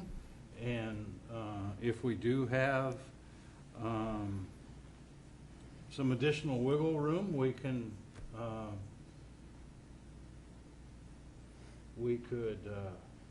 apply those sewer credits. So if you allocate the 40, then we'd be at 151. So if you got no other, if the hotel estimate held up, and you couldn't get any additional alternatives for the hotel, you know, regional credits or that sort of thing, then we would have exactly one credit left for restaurants, which is not ideal, but these are two.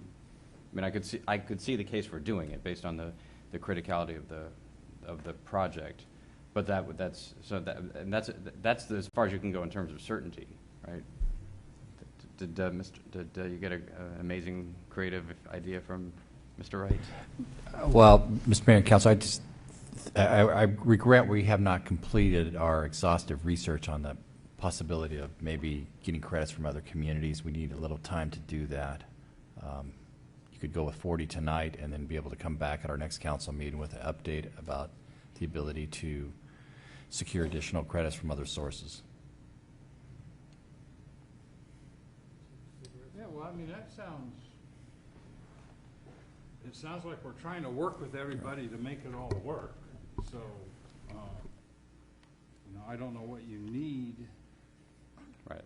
No, it's not. That's not. I mean, that's not ideal on any of the scores. But I can't think of a workable alternative at this point, because that essentially takes the risk out all onto the restaurant side of the equation, which I think we have to do. But there's nothing more beyond that that's possible at this stage.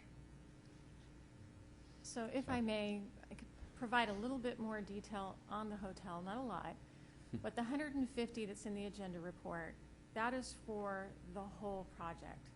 So if we can break it down into three components. There is a restaurant component in the hotel. That's estimated that the credits would be equivalent to about 10, possibly 12, given the size of the restaurant and the kitchen facilities. The conference center is estimated at about 6 credits, and then the remainder would go towards the actual hotel rooms.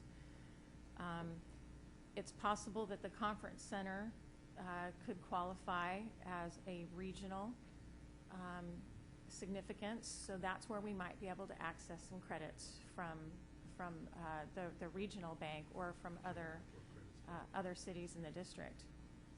Mr. Friedman also has more building that he's planning to do in the future. There's another phase of residential coming. There is the potential for the concept barn that he's working on, which should have a food use in it. You could do 40 tonight, then we can finish our exploration in the region, and then you could authorize the city manager that if there's other credits that become available or left over, that those could be applied towards his future phase. So, but we could also do that directly, right? So we could come back because we would still need to deal with this restaurant question.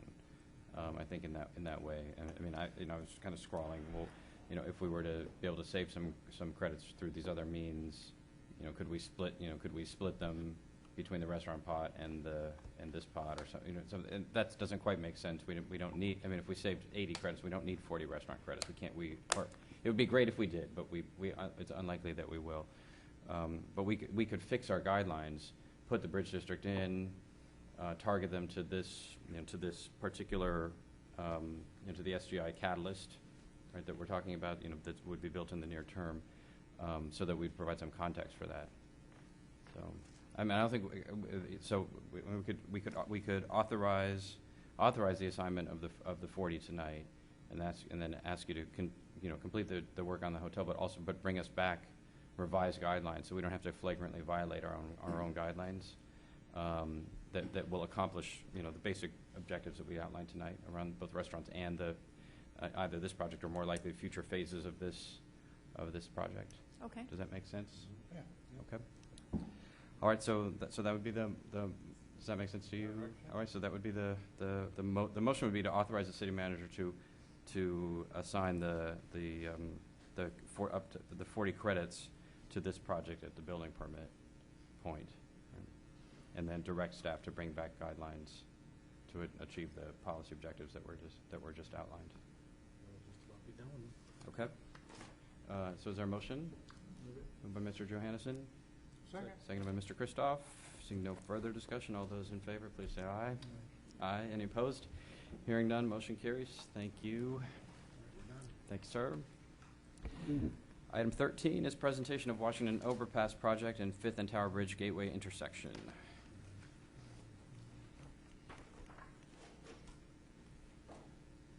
Good evening, Mr. Mayor and members of the City Council. If I could have the PowerPoint brought up real quick.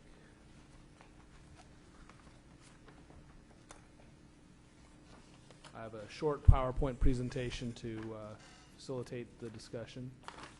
The item before you this evening is a staff report requesting direction on the Washington Overpass and Tower Bridge Gateway 5th Street intersection.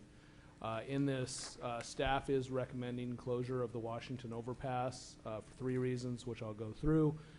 In summary, those are traffic operations, bike and pedestrian safety, and reduce cost implications from the closure. Next slide, please.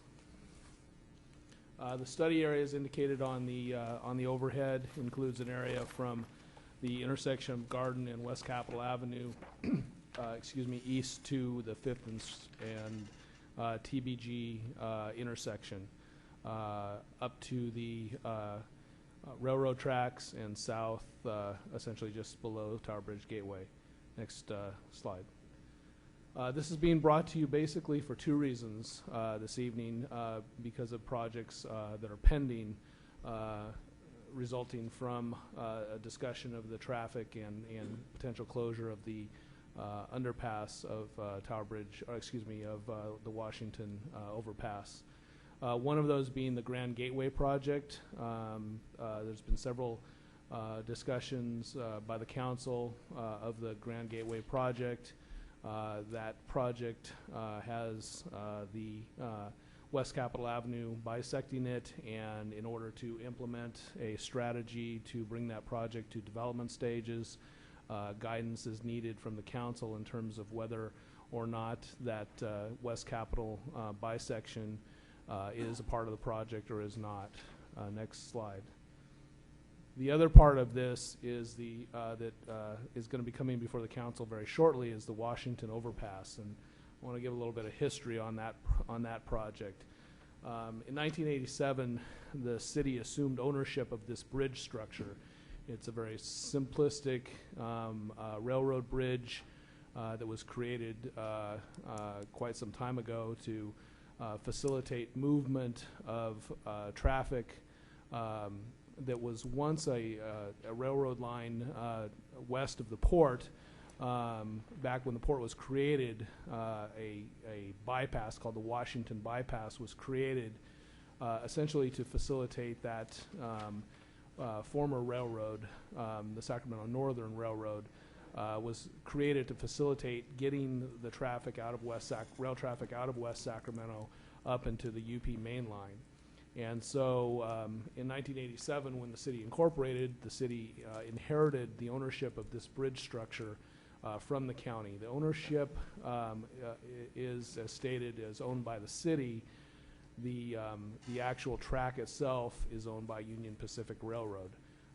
And so the city is responsible for that bridge structure and the ongoing upkeep of that structure. And that was further solidified in an agreement in 2002. In 2002, the city discussed and implemented an upgrade to this underpass. At the time, there was actually two projects. One was to upgrade this underpass for spalling that was occurring underneath the underpass, which was proposing a hazard to people utilizing the bypass for pedestrian and vehicular use. And that was phase one. And the second phase of that project at the time was an actual structural upgrade. And at the time, the city chose to only pursue the grant related to the rehabilitation of the underpass, the most immediate need, and put off the upgrade to the structure of the bridge. But in doing so, they agreed to essentially, when needed, the city agreed with UP to upgrade that. So there's a current commitment without some of the recent developments, which I'll go through in a minute. That 2002 agreement created a commitment for the city to maintain and keep structurally sound that overpass. The last thing that's been happening of late has to do with the port and the port's cargo needs. In order to facilitate additional cargo to the port, this bridge does not meet standards for carrying weight capacity. So not only the port, but any user of rail in the bridge has to, in the city has to essentially light load their cargo. So whether a cargo is going to BP or Agrium, they actually have to light load, not unsimilar to the port in the deepening project. They have to light load their rail cars in order to get them across this bridge. And so the need was seen to upgrade this from 263,000 pounds to 286,000 pounds, and that recommendation was brought forward to the council and the Port Commission. At the time, the Port Commission and the council decided to put a hold on that project until such time that it was needed for potential cargo. However, in 2012, with the shifting of the Prop 1B funding from the deepening project to the South River Road Bridge, the council agreed to implement this project as part of a rail upgrade for the port and signed an agreement with the California Transportation Commission to actually implement this upgrade of this project. This project, as you can see in the lower photos, is a very simple project. Underneath this rail line, which is on top of the bridge, there is a steel substructure, and literally it's welding those I-beams underneath that together to actually give it a little bit more strength, and is a relatively small project of approximately $335,000, which the council approved in the CIP at the time.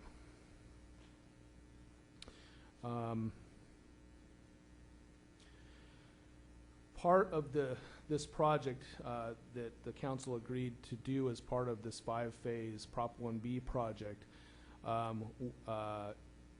involves also amending the agreement with Union Pacific Railroad, because they would have to agree to this upgrade of this as a temporary measure to upgrade it pending a future permanent fix. And so this temporary fix, UP has agreed to the design after much work by city staff, has agreed to this design, but they have only agreed to this design with the caveat that we identify a permanent fix within 1 year of time and implement a permanent fix within 4 years' time. That hasn't yet come to the council for their consideration, but that is the current stance of Union Pacific Railroad, and has been reiterated in several drafts being negotiated with the railroad. So they want to allow the city to move forward with a temporary plan to upgrade the bridge to comply with the South River Road Bridge project, but at the same time they want to make sure that a permanent fix is implemented. There's essentially two types of fixes for the Washington overpass, two different types of projects that can be implemented. One is a replacement project, a very costly project, which is anywhere between $5 and $15 million to implement, which would include either a major rehabilitation of the bridge structure or a total replacement of the bridge structure, with the low being the rehabilitation and the high being the replacement. That is at this time our engineer AECOM's estimate for replacement. The other type of replacement would involve simply supporting the bridge structure, and this has actually been done. UP implemented a temporary support when the port moved some very heavy equipment out a few years ago.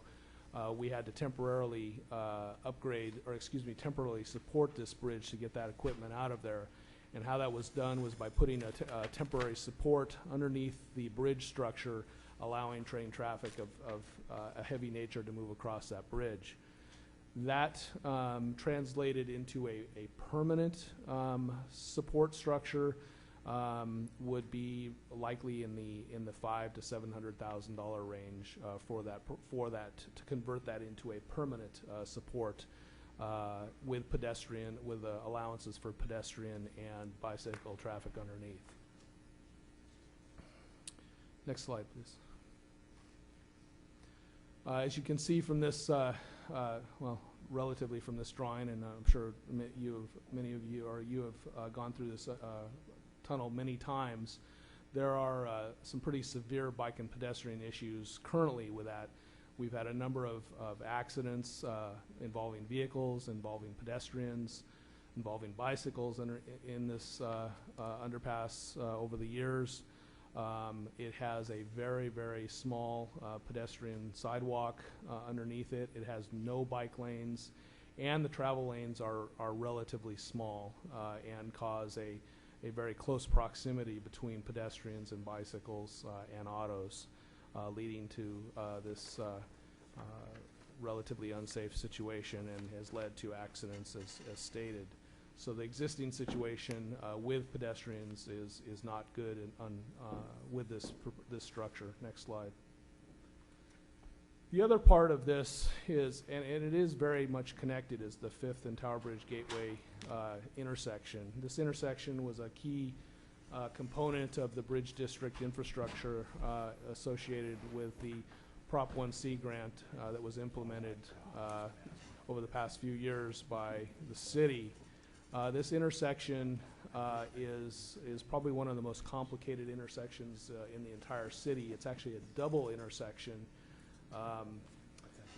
If you see up where it connects into West Capitol Avenue, that's one leg of the intersection, and then the main part of the intersection is the actual 5th Street and Tower Bridge Gateway intersection.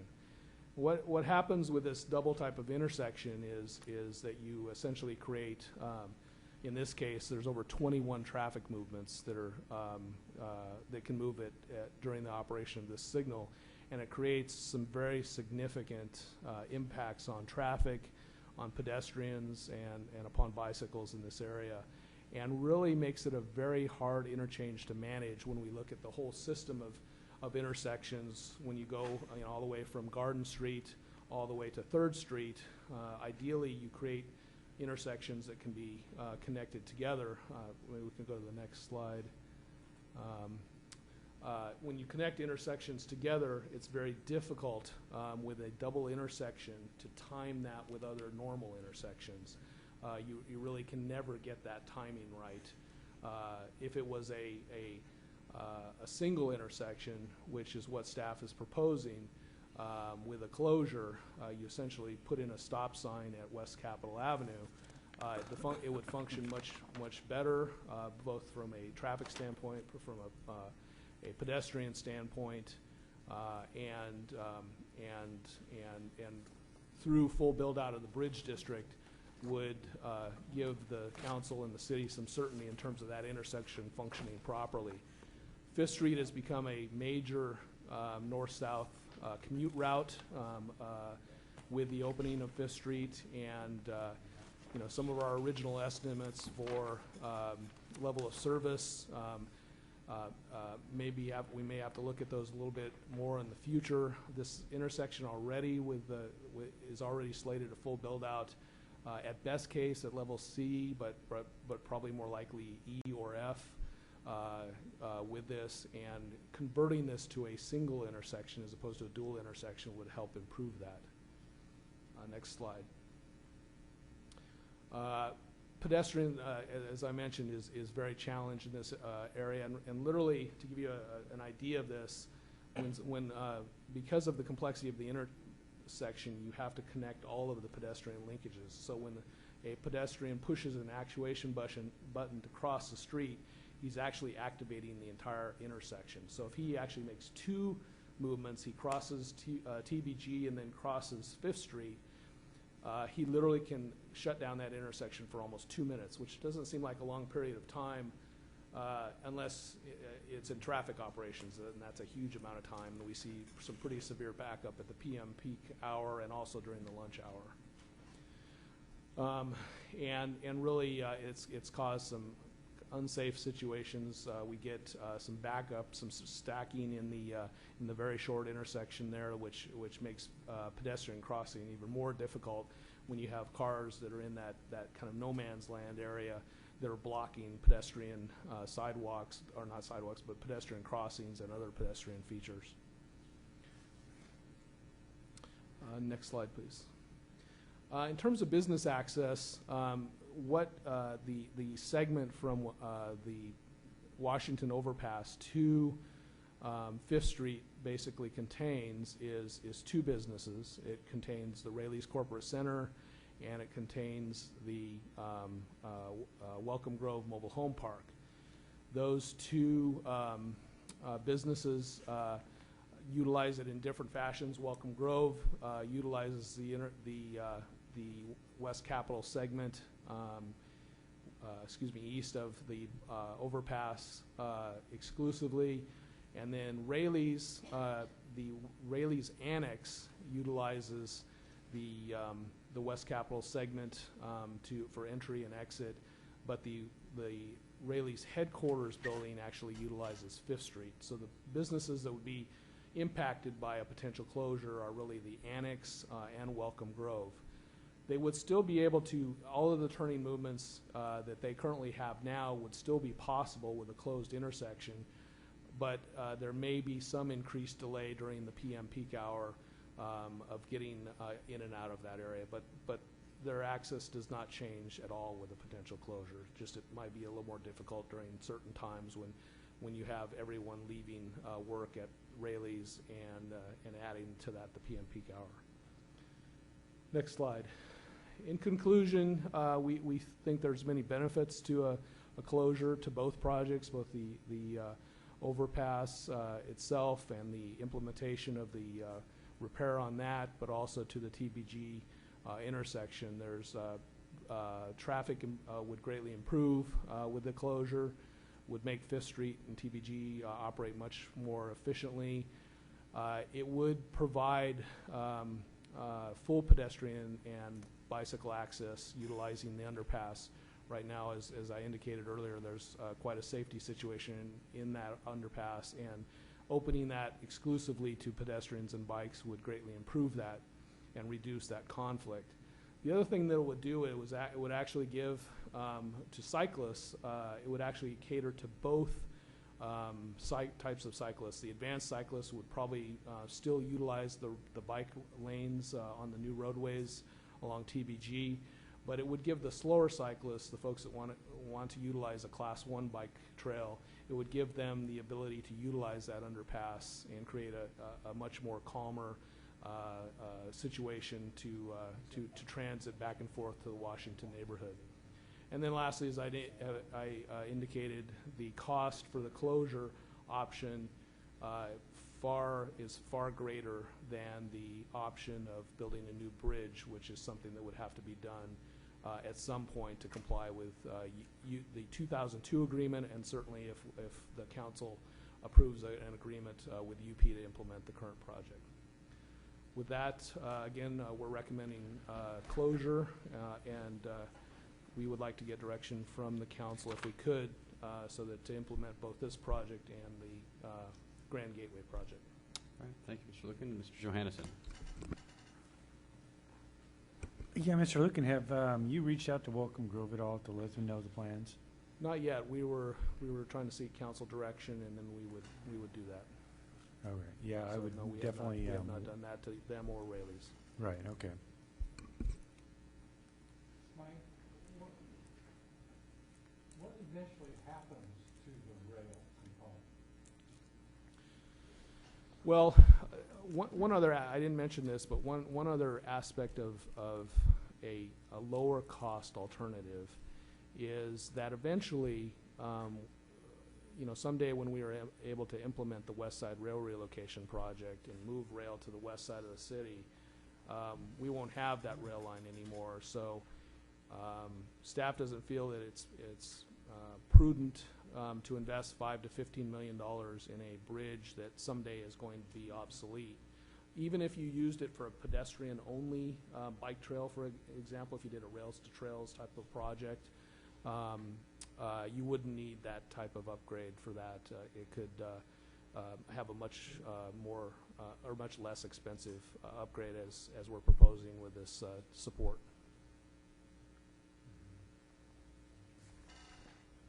Mr. Villegas.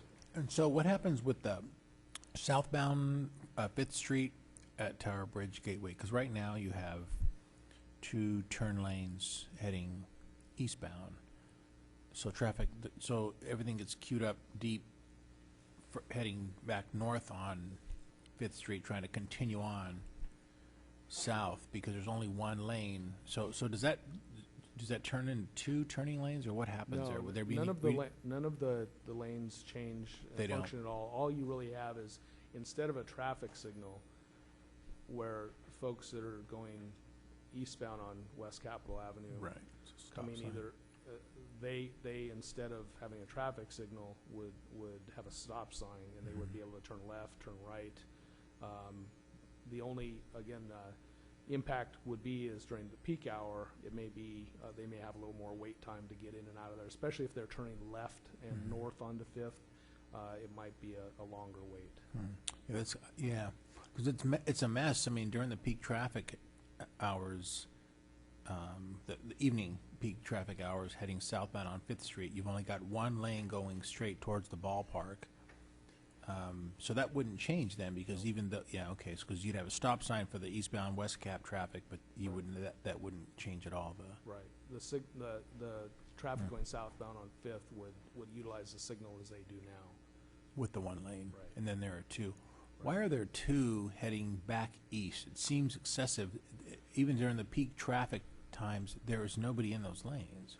Well, I think that's done more for full build out of Bridge and Washington. But temporarily, as I said, it's not.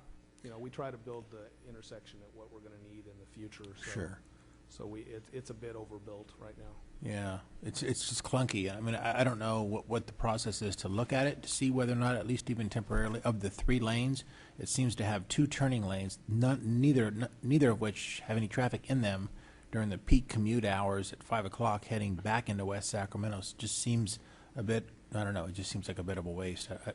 We are going to be doing, as part of the HUD Sustainable Communities grant project, it has a traffic analysis component to it, and Farron Piers, our consultant on that project, is going to be looking at traffic in the whole Washington area, but two areas in particular they're going to be looking at is that interchange at 5th and at 3rd, to see if there's any reconfiguration that needs to be done. So we'll in the next 12 months we'll be looking at that a little more. We'll get some preliminary data sooner than that, but Good. Okay, great, thank you. Mr. Kristoff. Personally, I think it is important to have the connectivity between West Capitol Avenue, the potential 2 new building sites there just before the bridge, just before the underpass, right next to the bowling alley, and continue down to Rayleigh's corporate headquarters, and then there's another new development that's taken place between 5th Street and the Tower Bridge. Personally, I think it's important to have the extension of West Capitol Avenue go through there. So I personally would like to see that.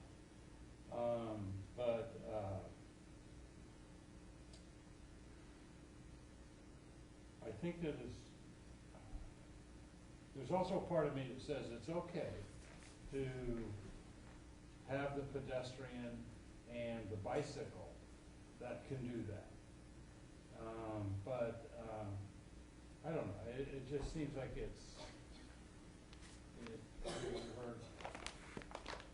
we're taking everything from the bowling alley and we're just forcing it further south to get to Ballpark Drive or get to some of the other roads that we have now connecting to the Tower Bridge.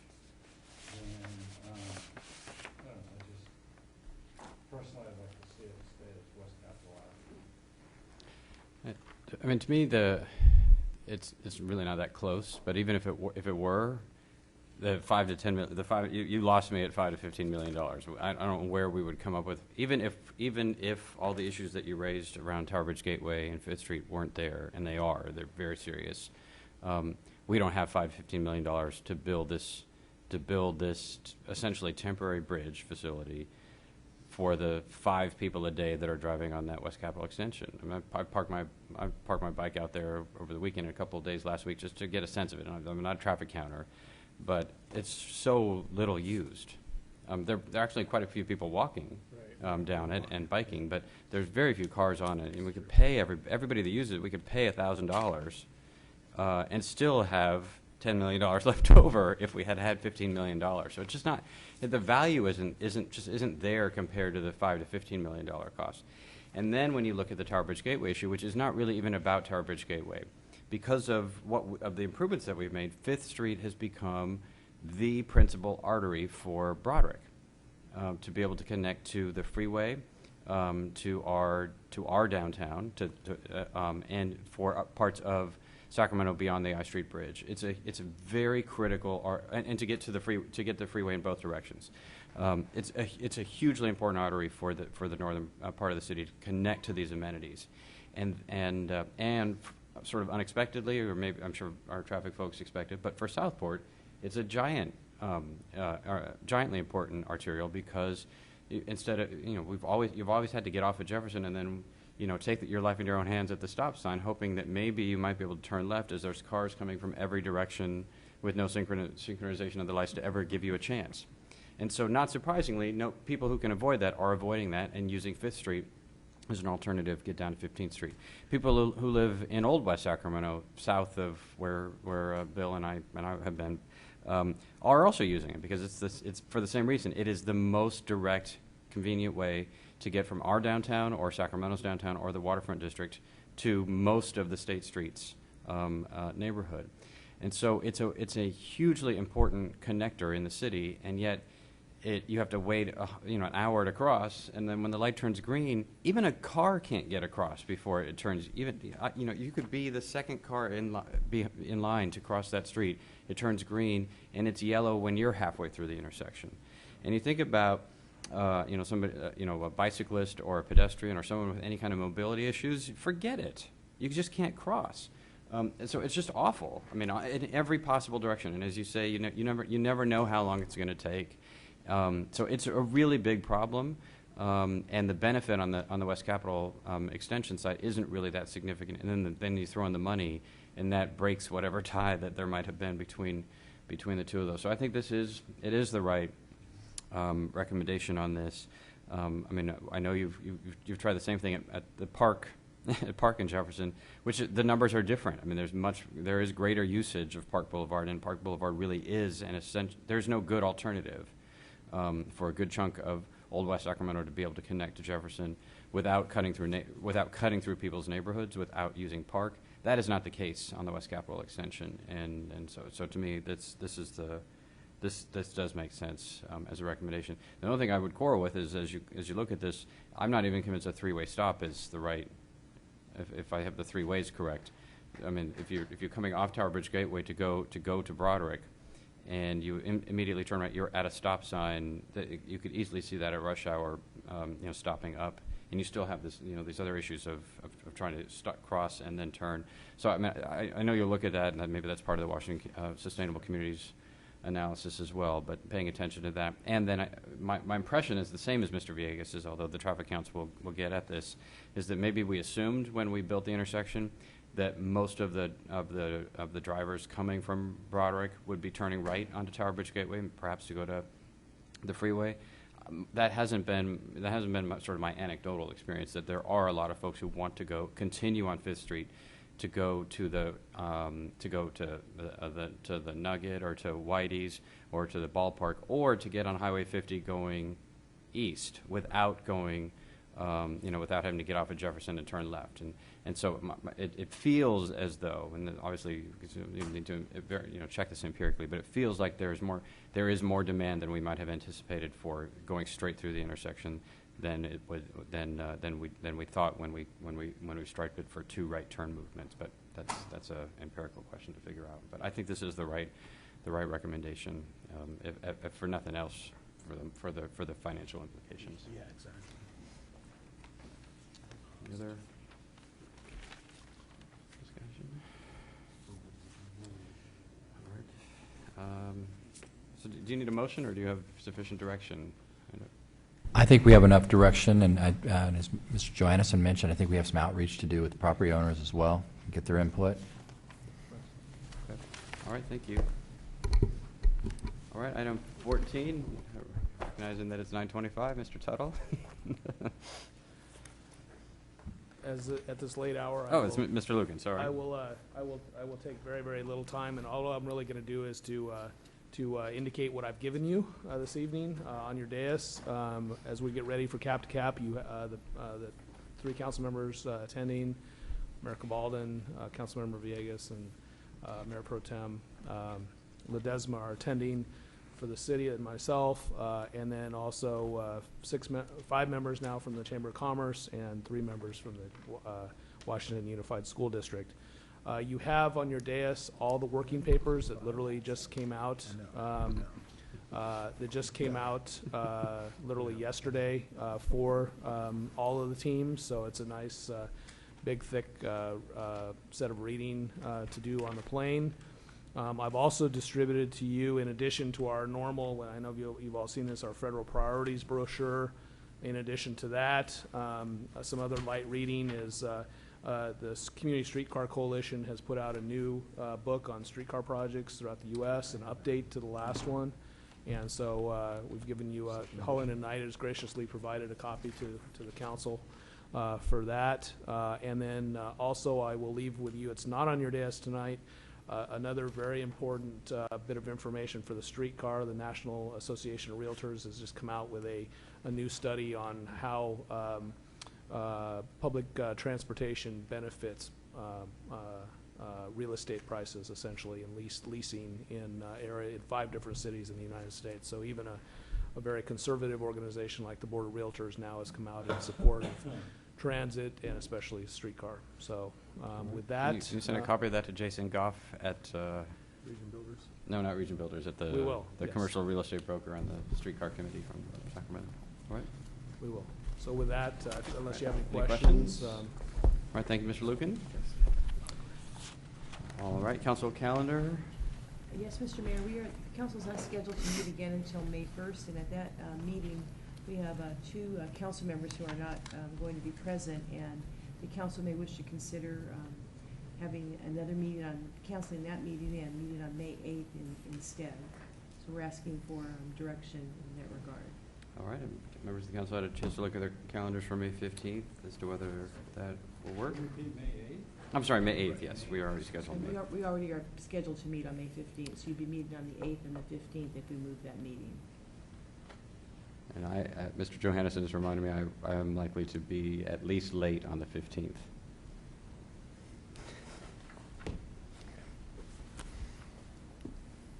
So does the 8th work for everyone, all the members? You're out on the 8th? You're good? Oh, you're at the 8th too. Oh. Okay. Well, between the 8th and the 15th, so I'll miss a good chunk of the 15th, Mr. Johannesson, we'll miss a good chunk of or all of the 8th, and we'll make it work. Okay.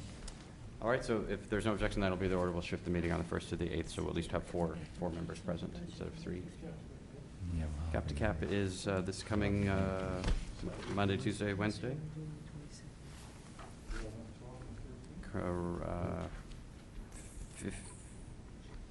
15th, 16th, 17th? Mr. Mayor? Uh-huh.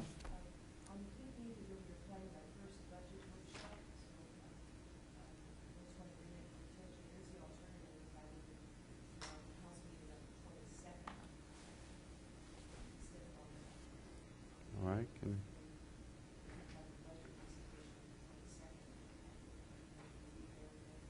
That'd be May 22nd? I can't do that. I'm the commencement speaker at Sac City College that night. Then perhaps we stick with the 8th and the 15th because the Port Commission moved its meeting to the 15th Yes. to match up with the council. Okay. Let's quit while we're ahead. All right, so Yeah. we'll be at the 8th. We're moving the 1st to the 8th without objection. Okay, any other questions on the calendar? City manager report?